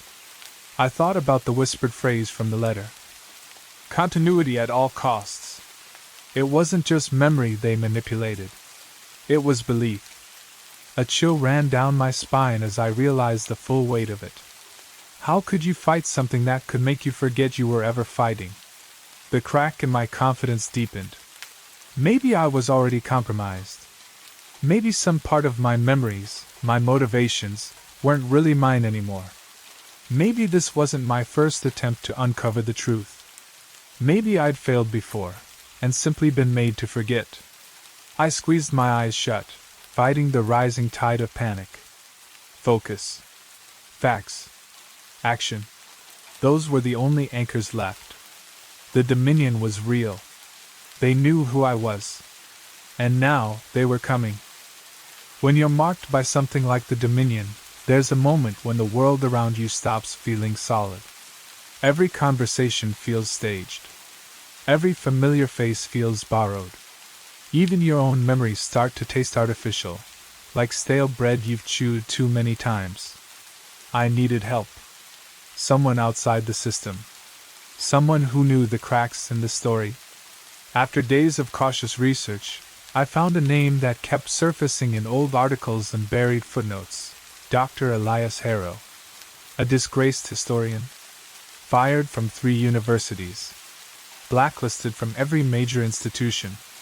Officially, he'd vanished a decade ago after publishing a paper on collective memory disruption, a paper that no library or archive seemed to carry anymore. Only a few whispering corners of the internet still remembered him. I traced a lead to a rusting old district on the outskirts of the city, a place the planners had long since abandoned to decay and memory. The night I went to find him, the city itself seemed to conspire against me. Streetlights flickered and buzzed as I passed. My phone glitched, rebooting over and over until I finally shut it off. Shadows moved in ways that made me walk faster. Dr. Harrow lived, if you could call it living, in a crumbling townhouse wedged between 2 boarded-up shops. His door creaked open before I even knocked. "You shouldn't be here," he rasped, his voice dry as paper. His eyes were sharp, though, glittering with a feverish kind of clarity. He scanned the street behind me as if expecting someone to materialize from the fog. "I don't have anywhere else to go," I said, pulling the letter and the scroll from my bag, keeping my voice low. "I found something, and I think they're already after me." That got his attention. He ushered me inside and bolted 3 separate locks behind us. His living room looked like a bunker, stacks of yellowed newspapers, maps pinned to every wall, a tangle of wires and old text scattered across the floor. A single word scrawled over and over across every surface: continuity. He didn't touch the scrolls when I showed him. He barely looked. "You don't understand," Harrow said, pacing like a man trapped in his own mind. "Those devices, they don't just erase your memories. They rebuild you, piece by piece. Different every time. The moment you interacted with the archive, you became a variable. They'll want to correct that, to smooth the ripple you've created. Then how do I fight them?" I asked, more desperate than I'd realized. He gave a bitter laugh. "You don't fight continuity. You either disappear or you adapt." Still, despite his fear, he told me something crucial: there wasn't just one device. The rescriptor was just one fragment of a much larger mechanism, a network of buried machines linked to key memory, anchors, scattered across the world. Destroying one wouldn't be enough. To shatter the Dominion's grip, you had to destroy all the anchors simultaneously. But you must understand, Harrow said, lowering his voice to a trembling whisper. If you do it, if you break the anchors, you don't just free the truth. You unleash everything that's been locked away. Forgotten wars, suppressed genocides, buried horrors, memories no one was meant to survive. I left his house more shaken than when I'd arrived. The street felt colder. Every passing car looked suspicious. Every stranger's glance felt loaded with secret knowledge.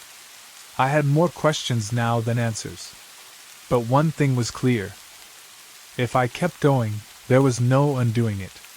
No safe way back to ignorance. The blueprints had chosen me. The archive had chosen me. Now it was a race between discovery and erasure. And I didn't know how much time I had left. When you realize your memories might not be your own, it changes something deep inside you. You start questioning the little things first. Favorite songs, childhood vacations, the exact color of your mother's hair. But eventually, the rot spreads to the bigger parts. Who you are. Why you exist. That's where I found myself after leaving Harrow's broken townhouse, clutching the scrolls and blueprints like lifelines. Back at the archive, I knew where I needed to look, the sealed records room, officially off-limits to everyone but the senior curators.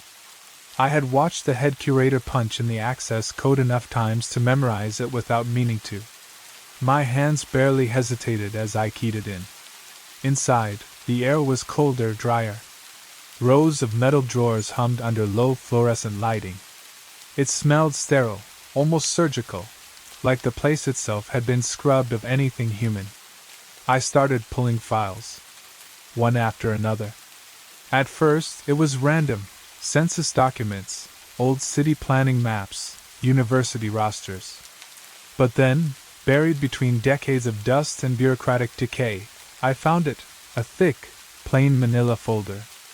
No title, just a number stamped across the front, 046731A Vance.A. My name. Hands trembling, I opened it. Inside were photographs, reports, psychological evaluations, lab notes filled with phrases like Prescriptor Cycle 1 complete and Subject unaware of prior iterations. The photographs cut through me like knives. There I was, sitting in sterile white rooms under bright lights, attached to machines I didn't recognize. There were notes beside each image. Cycle 1, background reset, parents alive, small town upbringing. Cycle 2, background reset, parents deceased, urban foster system. Cycle 3, background reset, single mother upbringing, accelerated academic path. Each life, each memory I held dear, wasn't just manipulated. It was fabricated, designed, tested, and overwritten whenever I strayed too far from their plans. A hollow, guttural sound escaped my throat before I realized it was mine. I stumbled back, knocking over a cart stacked with books, the crash echoing off the metal shelves. Reality blurred at the edges, twisting like a reflection in broken glass. Who was I really? Which Amara Vance was I? The woman who loved history because her father read ancient myths to her at night? Or the girl who devoured books alone because no one ever came to tuck her in? Maybe none of them. Maybe I was just a patchwork of stories, stitched together by invisible hands playing God. I sank to the floor, clutching the file to my chest, every heartbeat like a punch against my ribs. For a long time, I just sat there, shaking, letting the weight of it crush me. When I finally stood, something inside me had hardened. I wasn't going to be their experiment anymore. Their puppet. If my memories were stolen, I would steal something back. There was a reference note tucked into the back of the file, coordinates. Not an address, just latitude and longitude scrawled hastily. Beneath it, one word: anchor. The first piece of their real network. A place tied to my lost past, or maybe to all our lost pasts. I didn't know what I would find there, but I knew one thing for certain. The Dominion made a mistake leaving that breadcrumb behind, and I was going to burn their whole false reality down with it. The coordinates led to a monastery, or what was left of one. 2 hours outside the city, buried in hills nobody cared to map properly, stood the skeletal remains of a place that once housed monks, scholars, or maybe something far stranger. The stone walls were cracked and choked with ivy. Bells that hadn't rung in decades swayed silently in the wind. It looked dead. Forgotten. Perfect. I didn't come alone. Against every screaming instinct, I had contacted Dr. Harrow again. He'd insisted on meeting me outside the city's limits, said he knew what to look for, how to recognize the hidden devices. I told myself I needed his expertise, that I couldn't do this alone. That lie tasted bitter even as I swallowed it.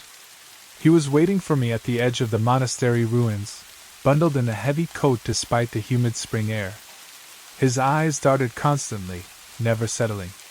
"You're sure about this?" I asked, the folder clutched tight against my ribs.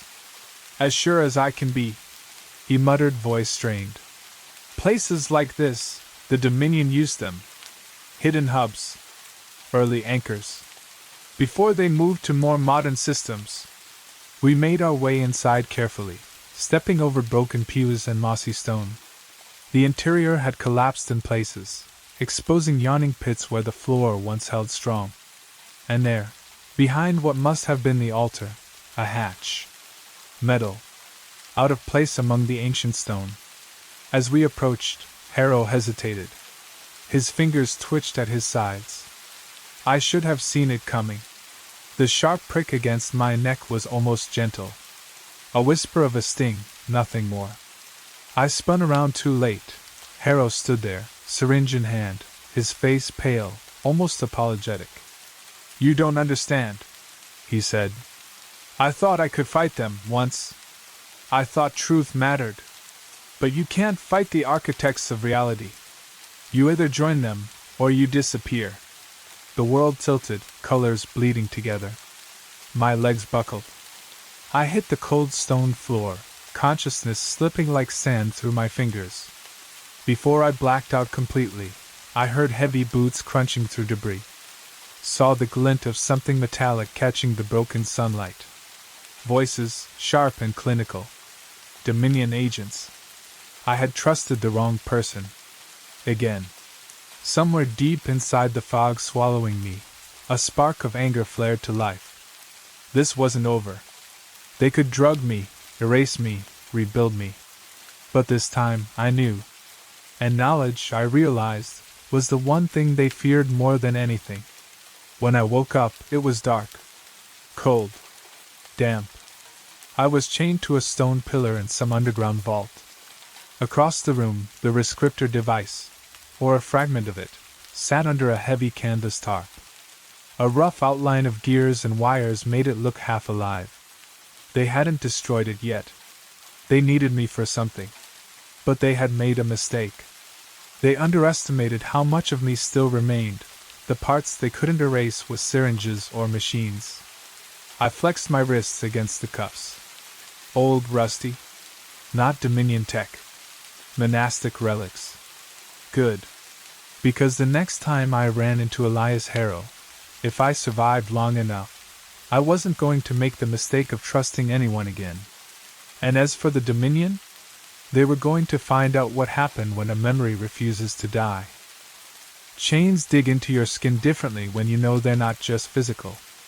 I sat there, wrists raw against rusted iron, eyes fixed on the tarp machine across the vault.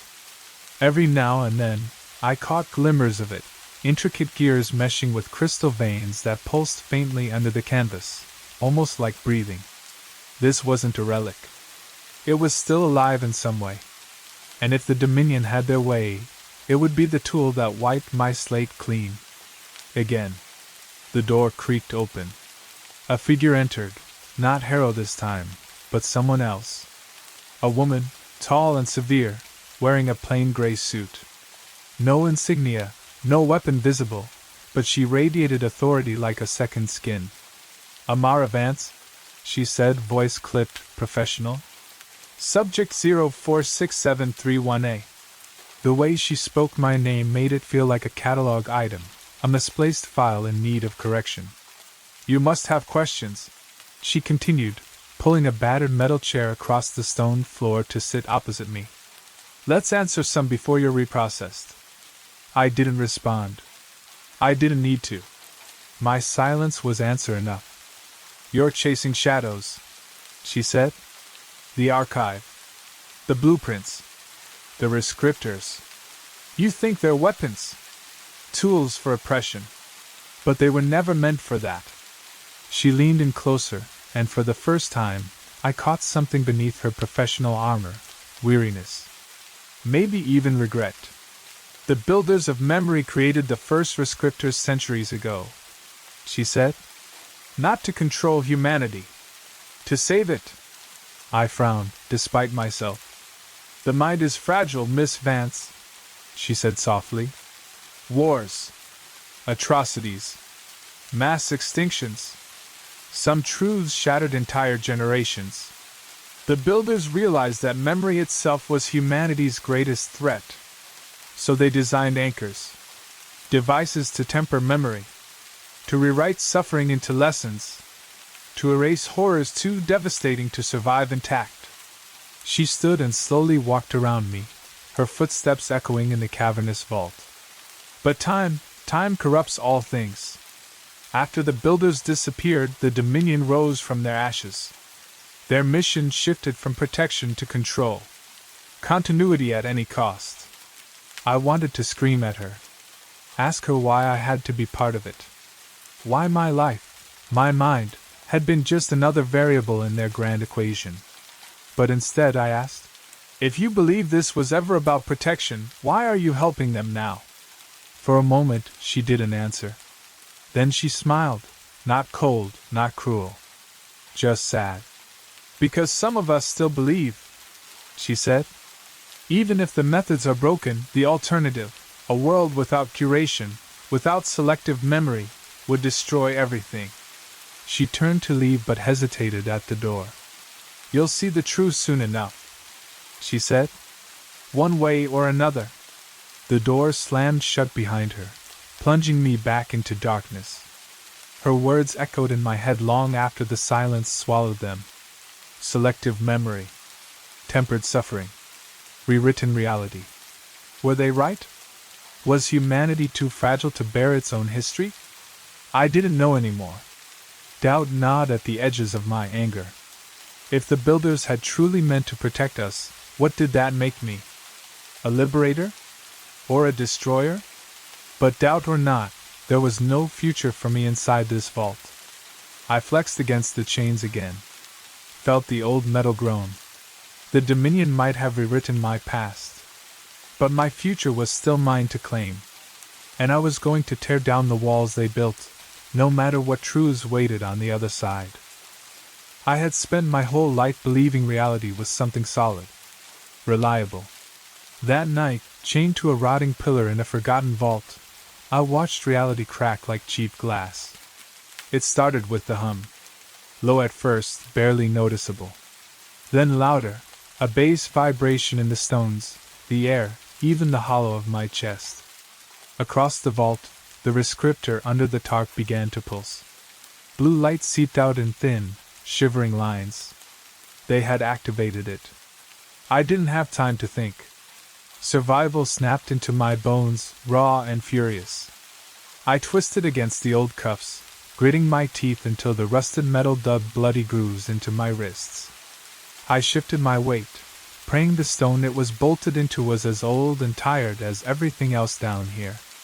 With a sharp, desperate wrench, I heard it crack. The bolt tore free, sending me sprawling across the stone floor. The rescriptor's pulse grew frantic, casting long, warped shadows that slid across the vault like living things. I staggered to my feet, ignoring the blood running down my forearm. That's when the chronoslip began. The first sign was a flicker, the woman in the gray suit appearing and disappearing across the room in stuttering flashes, her movements out of sync with time. Then the vault itself shivered. The walls twisted, stretching impossibly high before snapping back into place. And me, for a moment, I wasn't me. I was a child again, sobbing in a classroom that smelled of chalk and rain. Then a middle-aged woman at a grave, dropping white lilies into the dirt. Then someone else entirely, a soldier, a prisoner, a mother, a stranger. The rescriptor wasn't just rewriting memories. It was unstitching realities, every possibility bleeding into the next. I stumbled forward, half-blind, driven only by instinct. I had to shut it down. In the center of the device was a crystalline core, glowing like a second sun. Around it, strange glyphs shifted and rearranged themselves faster than I could track. I reached for it, and the vault shattered. 1 second I was reaching toward the machine, the next I was outside, or rather, between outside. Flickering streets unfolded around me like paper models, cities layered over cities, faces layered over faces, lives I had never lived but somehow knew at the same time. Screams echoed from nowhere and everywhere. A voice, thin and cracked, threaded through the chaos. Continuity must be maintained. I forced my mind to focus, to narrow everything down to one thing, the core. It was the anchor. Not just for the rescriptor, for the entire memory field tethered to this place. I slammed my hand into the core's housing, feeling the crackle of static, of something colder and older than electricity. The glyphs screamed in colors I couldn't name. For one horrifying moment, I thought I had failed. Then, a snap, like a rubber band breaking. The rescriptor dimmed. The vault solidified. Reality, or something close enough to it, settled into place again. But it wasn't the same. The walls were scorched. Dust hung thick in the air. And sprawled across the floor were Dominion agents, unconscious or worse, caught between fractured memories, their minds adrift in worlds they couldn't escape. I dropped to my knees, gasping. The rescriptor fragment was dead. But the Dominion wasn't. I heard the faint crunch of boots on broken stone behind me. Reinforcements. Faster this time. Smarter. They wouldn't let me escape again.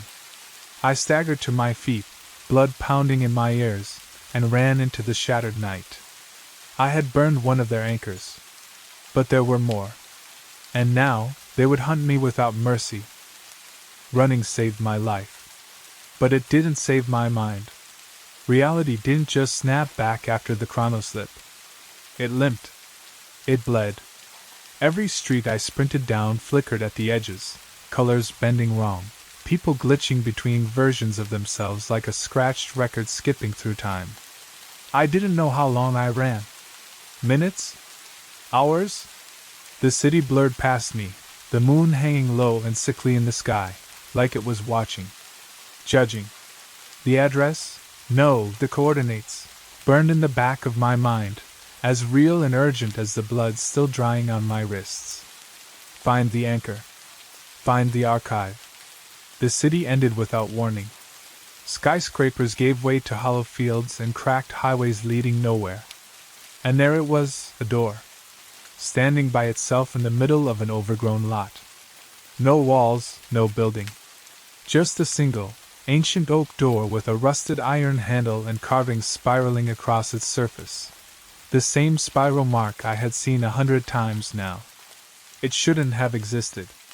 But there it was. Waiting. I hesitated only a moment before stepping through.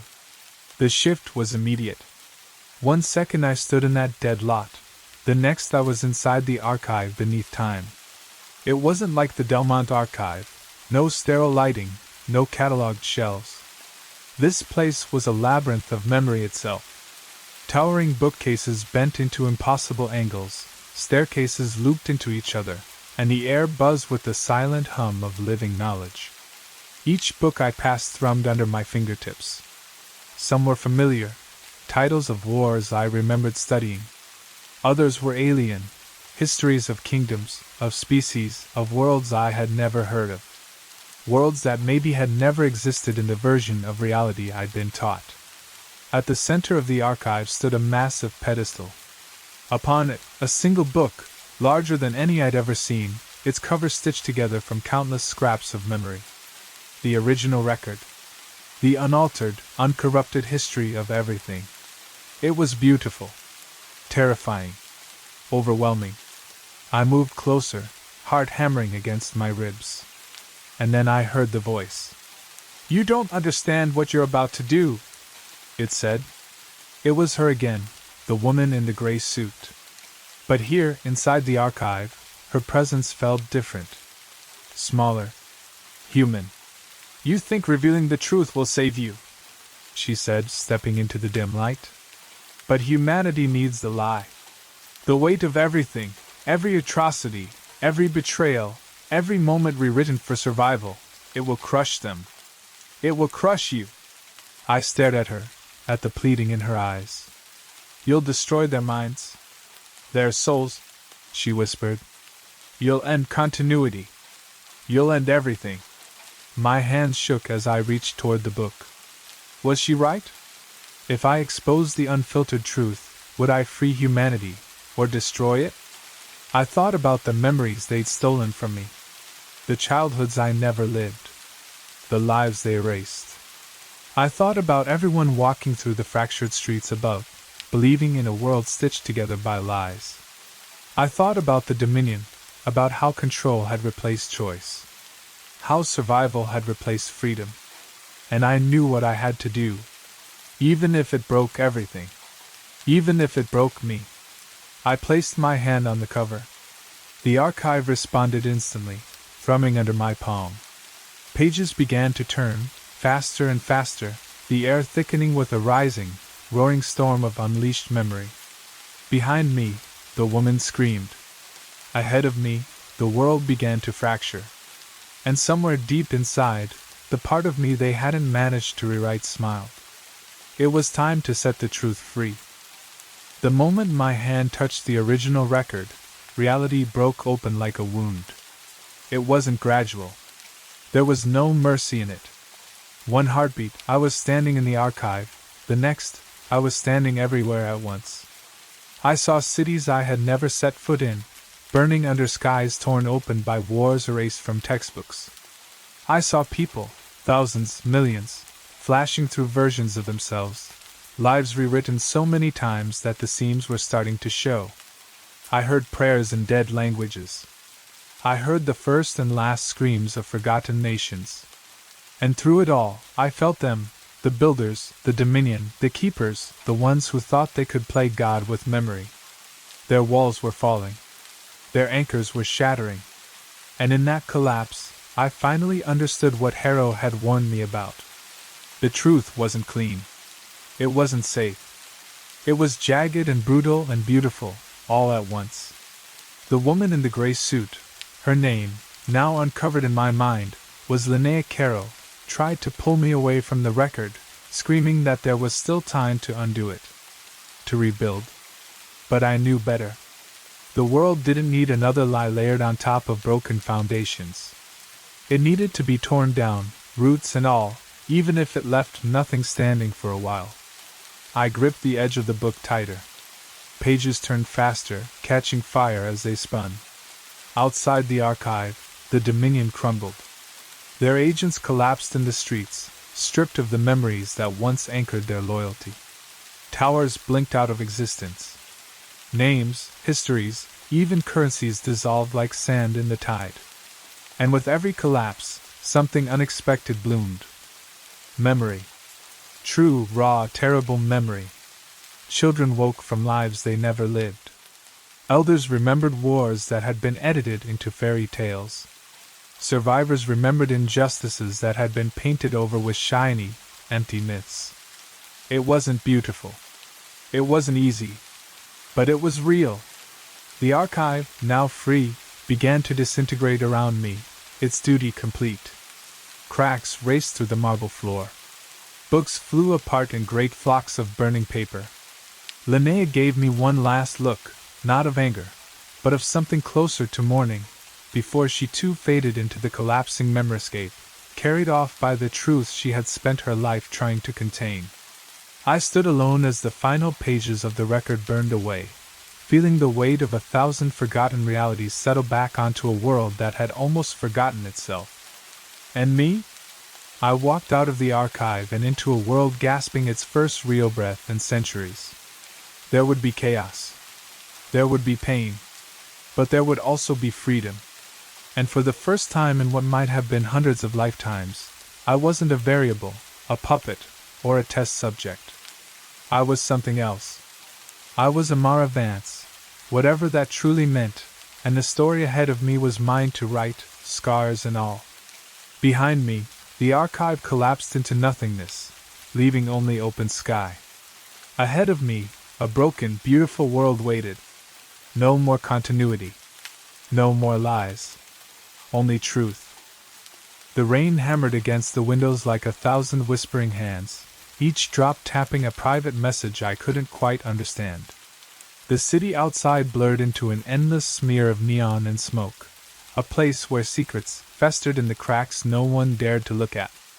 Inside my lab, the lights flickered again, just for a second, but it was enough to send a jolt of unease down my spine. I wasn't supposed to be here this late.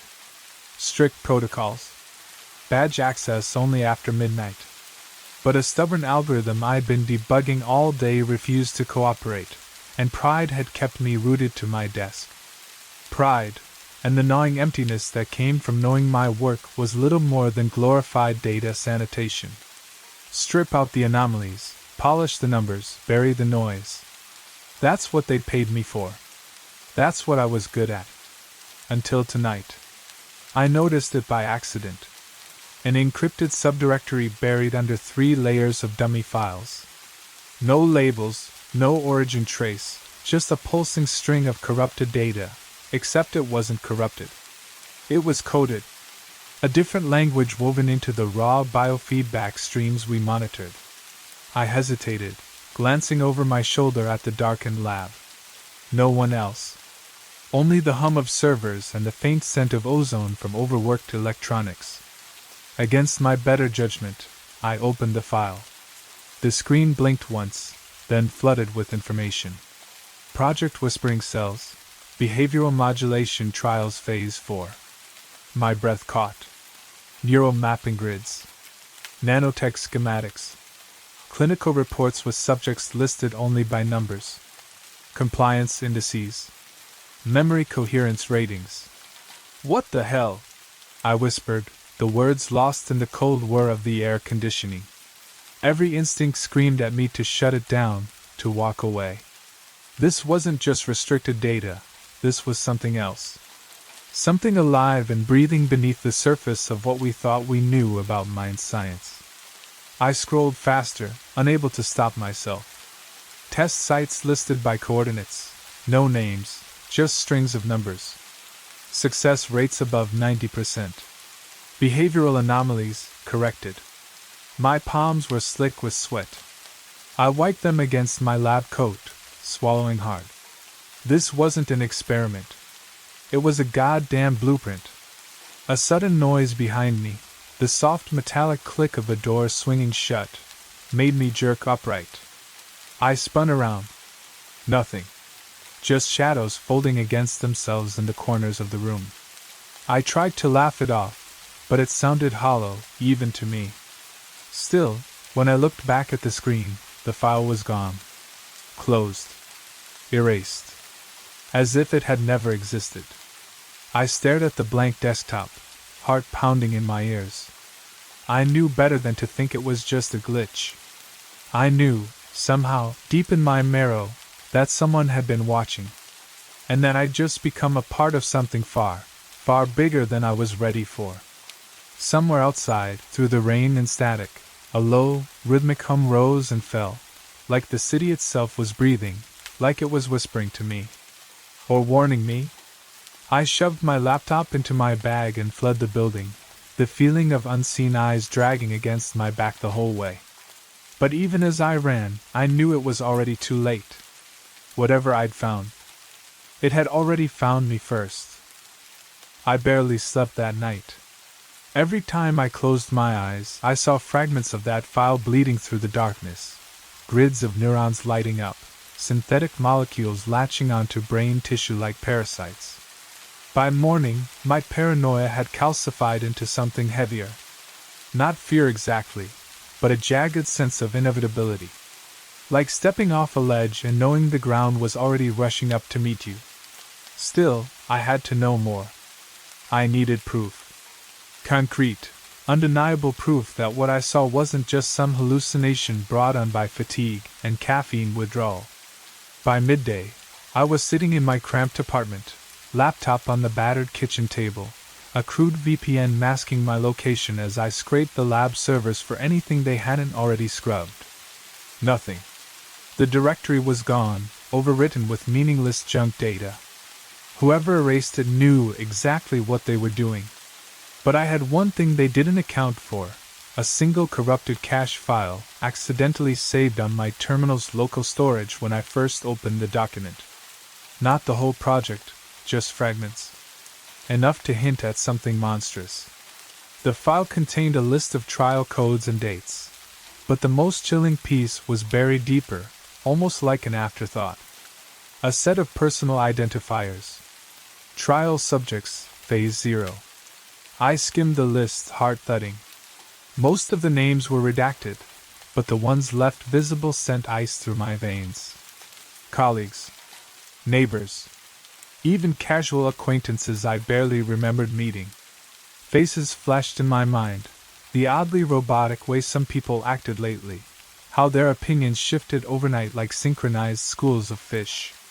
And then there it was, buried at the bottom of the list. Subject ID number 0007, Miles Lara. I dropped the laptop like it had burned me. For a moment, the room spun. Subject? I was a subject? My mind reeled, scrambling to make sense of it. Had I volunteered? Been coerced? Or manipulated into forgetting? No, they wouldn't have asked. They didn't need permission, not when the tech could alter memories as easily as reprogramming a machine. For long minutes, I sat frozen, breathing shallowly, listening to the radiator pop and groan like an old man muttering secrets. Some part of me wanted to smash the laptop, burn the file, pretend none of it was real. But another part, the part they hadn't quite managed to rewire, knew better. This wasn't just about me. It was about all of us. If they could rewrite a mind once, they could do it again. They could sculpt an entire society into whatever shape they desired, compliant, obedient, silent, and no one would even realize it. The world outside my grimy window buzzed along in blissful ignorance, but I knew now, the real virus wasn't digital, wasn't airborne. It was biological. It was inside us. And somewhere out there, the ones who pulled the strings, the architects of the whispering cells, were already moving to erase me, too. But I wasn't going to make it easy for them, not anymore. The first sign they were onto me came the next morning. It was subtle, almost too subtle to notice, but once you start questioning reality, you see the cracks everywhere. The barista at my usual coffee shop, the one who always forgot my name, suddenly greeted me like an old friend. The man in the corner booth, face hidden behind a newspaper, somehow managed to be in every reflection, every distorted mirror across the street. I wasn't being paranoid. I was being watched. Back at the lab, things deteriorated fast. My access credentials no longer worked. My projects were reassigned. Officially, it was a restructuring. Unofficially, it was exile.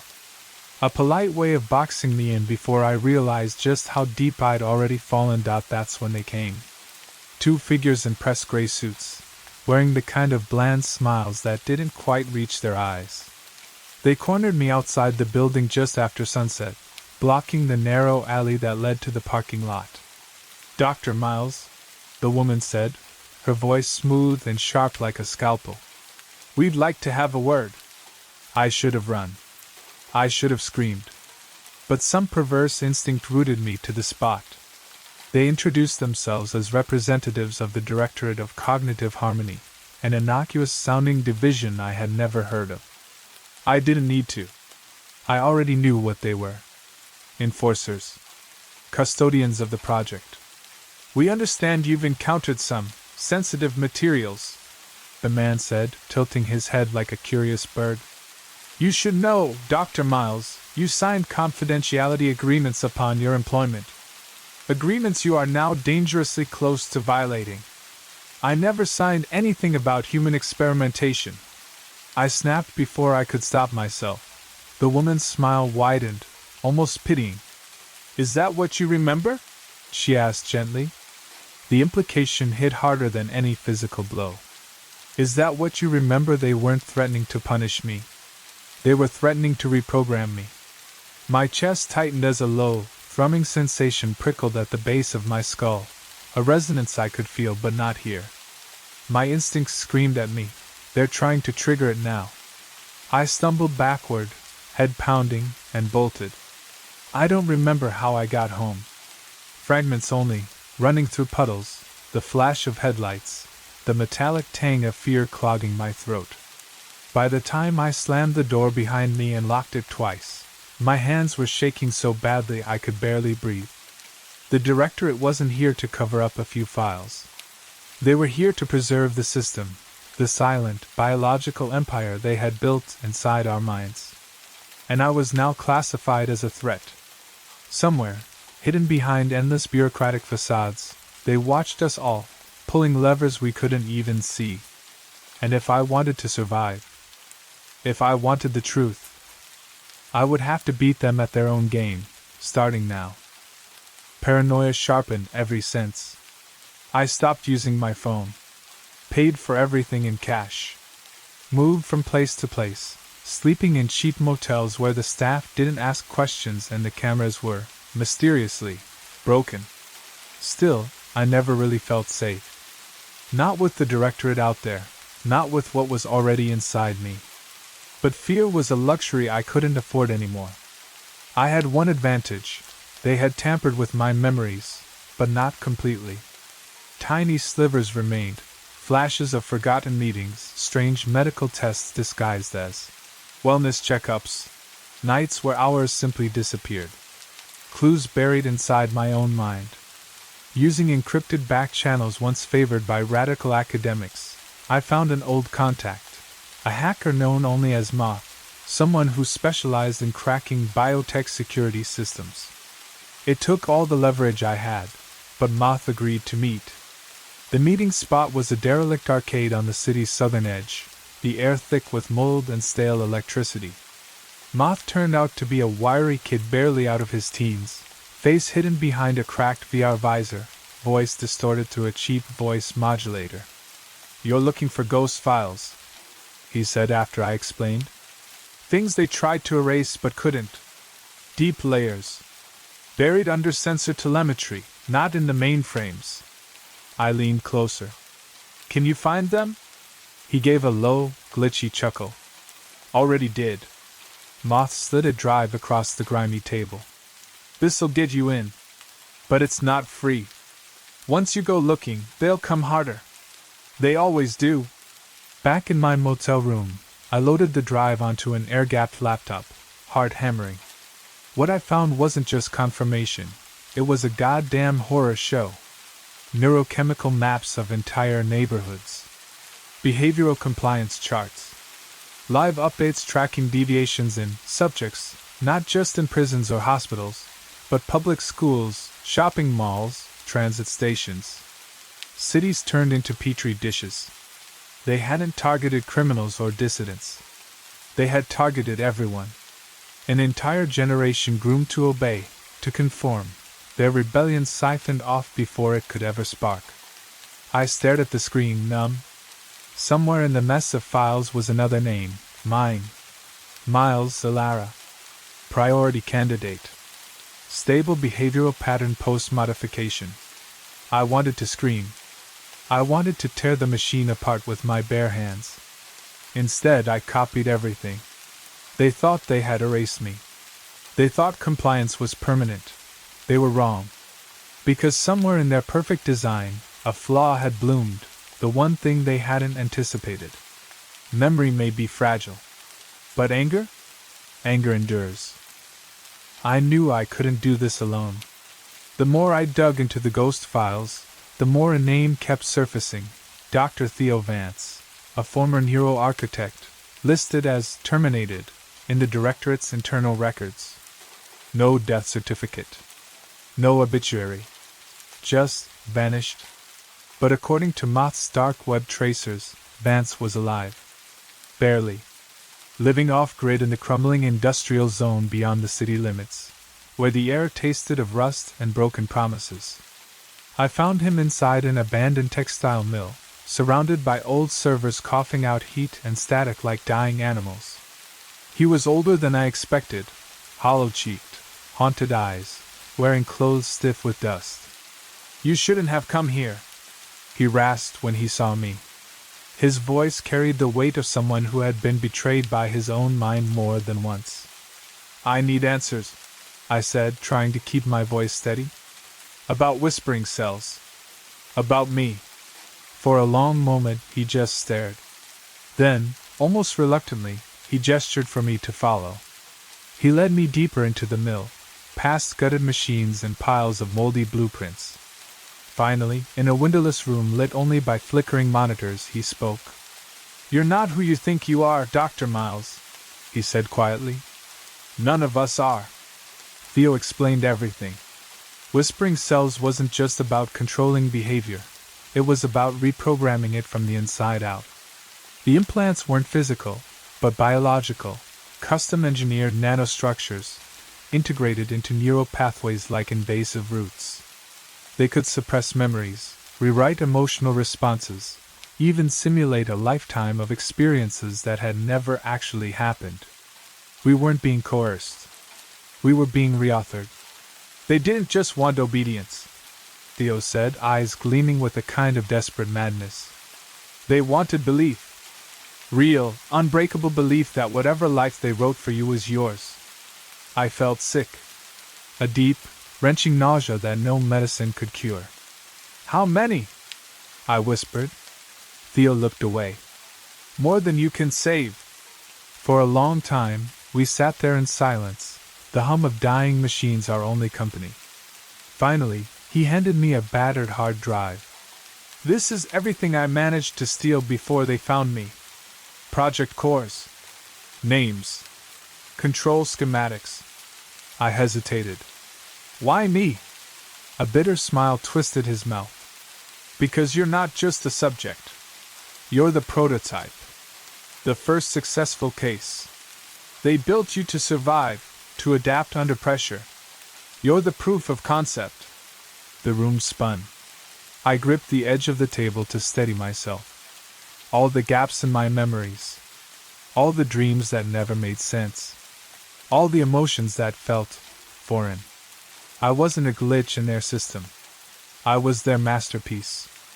I left Vance that night, drive in hand, the weight of my own existence pressing down on me like an invisible cage.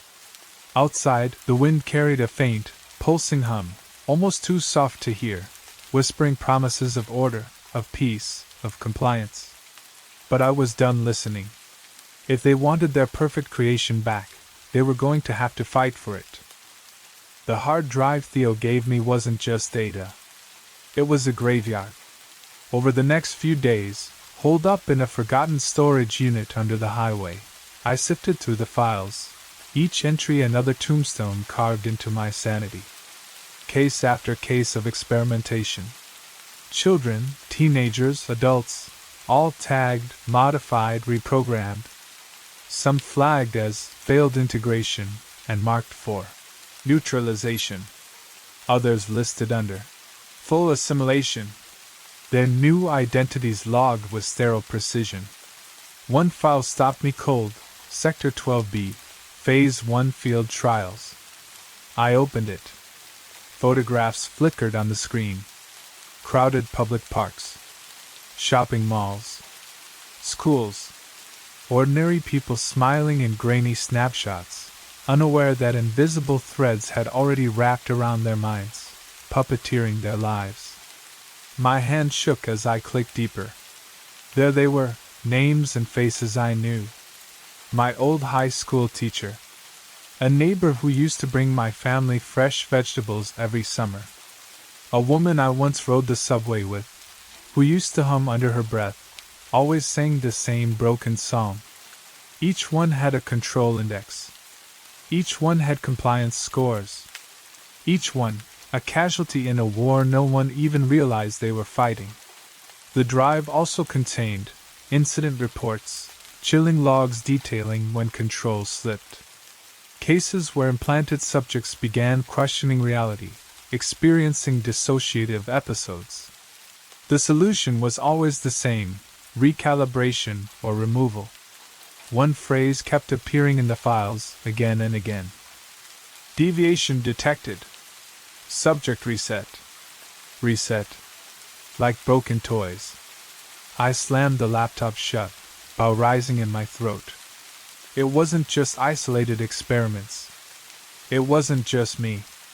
The entire society had been engineered like a sprawling, living machine, fine-tuned and ruthlessly maintained. And the few who stumbled too close to the truth? Buried. Silently. Effortlessly.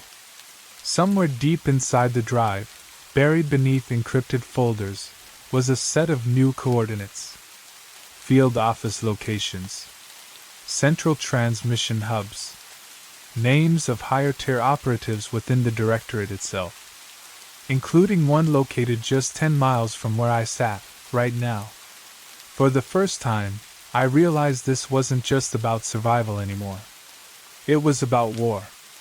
A war waged not with bullets, but with memory, thought, and belief. And if I wanted any hope of winning, I would have to go deeper. Into the heart of the system that had built me, owned me, and now wanted to erase me. They created me to be compliant. But they made a mistake. They forgot that even whispered rebellion, once heard, can become a scream. And I was ready to scream. I knew trusting anyone was a risk. But desperation is its own kind of blindness. Moth had been my only tether to the outside world, my informant, my guide through the labyrinth of lies. So when he sent a coded message asking for an urgent meeting, I answered. We met at an abandoned freight station on the edge of the city, the air sharp with rust and stale diesel fumes. Moth was already there, pacing like a caged animal, his visor flashing ghostly blue across the cracked concrete.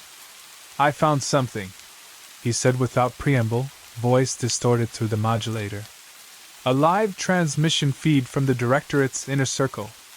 It's proof. Names, orders, real-time compliance metrics. Proof. The words sparked something fierce inside me. Where? I demanded. He hesitated, just for a second, but it was enough. A ripple in his body language, a flicker of conflict. I stepped back instinctively, every muscle tensing. Moth's voice softened, almost pleading. Trust me.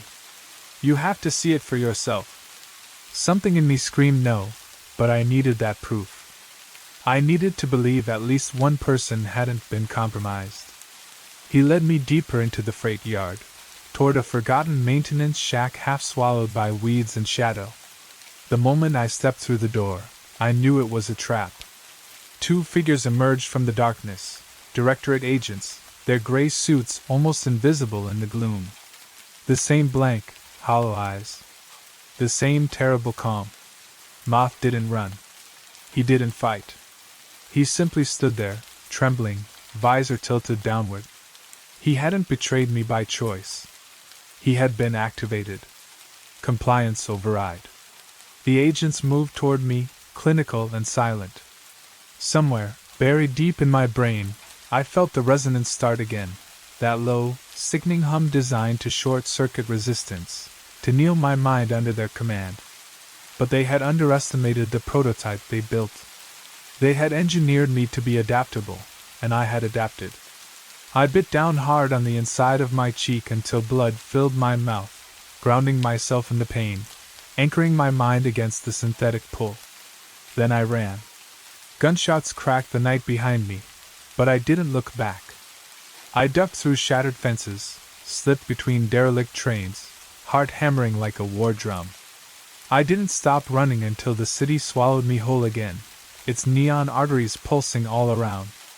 Hiding beneath the graffiti-stained overpass, gasping for air, the truth finally crashed down on me. There were no allies. Not anymore. Everyone could be twisted. Everyone could be turned. Including me.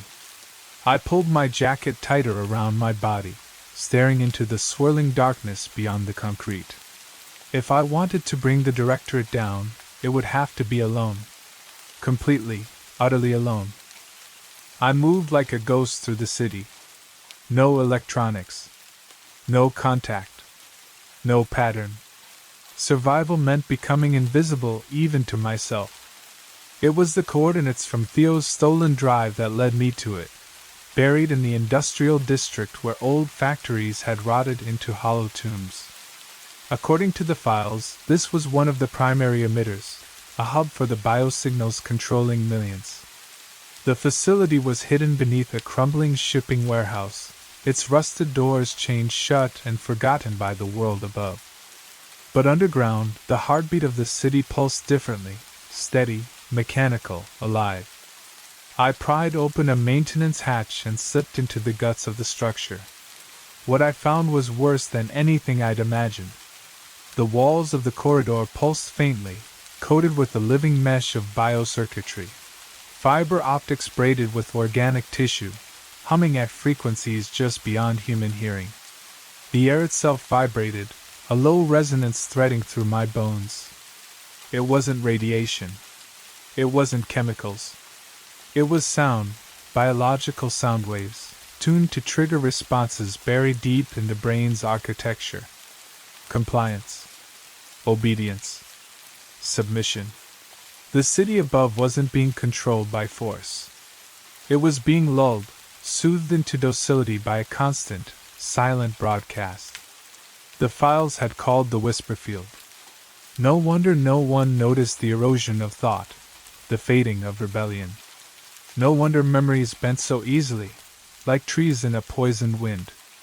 I crept deeper, heart pounding against my ribs, until I found the central node.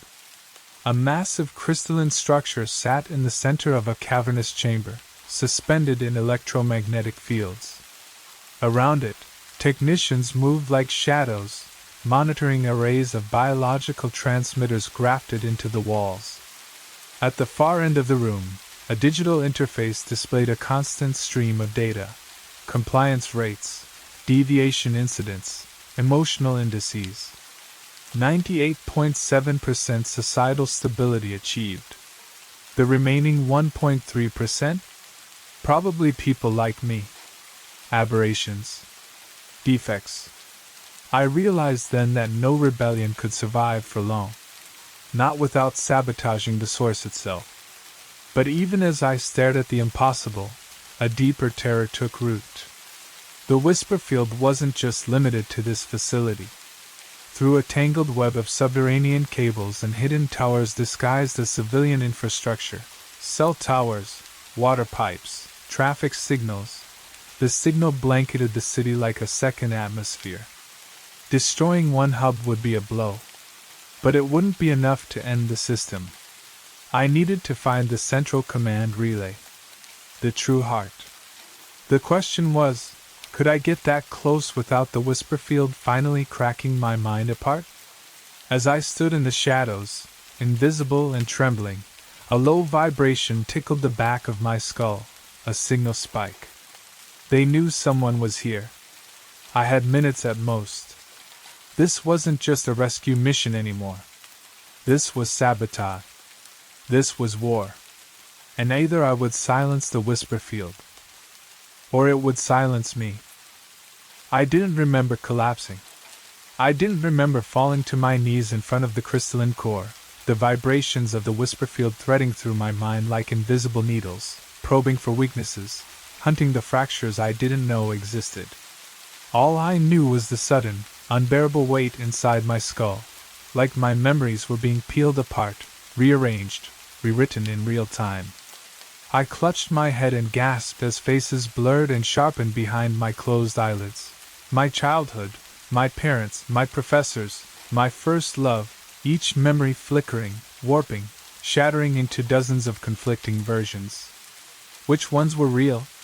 Which ones had they planted? I couldn't tell anymore. I remembered volunteering for a project once, no, being forced, no, being recruited with promises of a better world, but none of it aligned. It was all noise. I realized, with a clarity that cut deeper than any physical wound, that there was no true version of myself left. I was a construct. A layered fiction stitched together by nanotech, suggestion, and biochemistry. They hadn't just controlled me, they had authored me, written my entire existence to be a proof of concept for mass-engineered loyalty. And yet, buried beneath all the synthetic layers, under all the lies and edits, something resisted. A splinter of raw, ancient fury that they hadn't been able to erase. That shard was real. That was mine. It didn't matter if the memories were false. It didn't matter if the emotions were fabricated. My anger, my will to fight back, they were authentic because I chose them now. Crawling toward the central terminal, hands bloodied and shaking, I triggered the emergency manual override codes Moth had hidden in the drive. Alarms screamed through the chamber, red lights flaring like fresh wounds. Technicians shouted and scrambled, but I was already inside the system, flooding it with raw, chaotic interference. If I couldn't destroy the whisper field completely, I could at least corrupt its signal, turn its compliance code into something erratic, something that would fracture control long enough for people to wake up. Even as I felt parts of myself slipping away, my mind fracturing into jagged, broken reflections, I held on to one single, searing truth: I was not theirs anymore. They could rewrite my past, but they could not dictate my present choice. And that choice was rebellion. The explosion was not fire and fury. It was soundless, invisible, a ripple through the frequencies that had kept this city sedated for so long.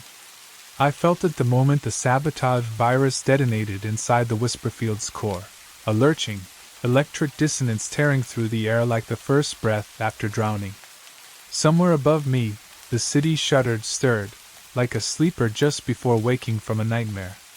Lights flickered, security sirens howled across the infrastructure, and the ground trembled under the weight of a system unraveling itself. I stumbled out into the night, half delirious, the last remnants of the mind control signal clawing at my brain, trying to pull me back into compliance. But it was too late for them.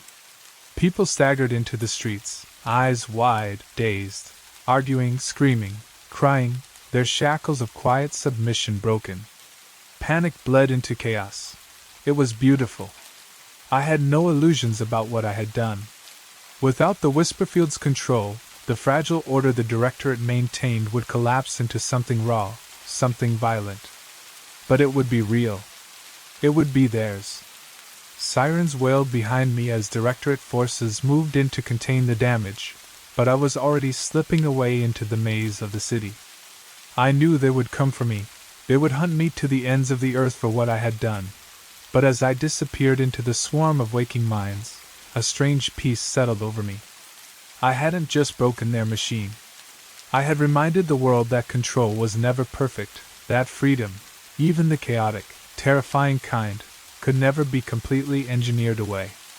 Somewhere deep in the city, I heard it, the first real screams, the first real laughs, the first real songs of rebellion. I smiled to myself, blood drying on my hands, memories still fractured and broken, but heart burning fierce. The whispering cells had fallen silent, for now. But in the void they left behind, something far more dangerous was being born: choice.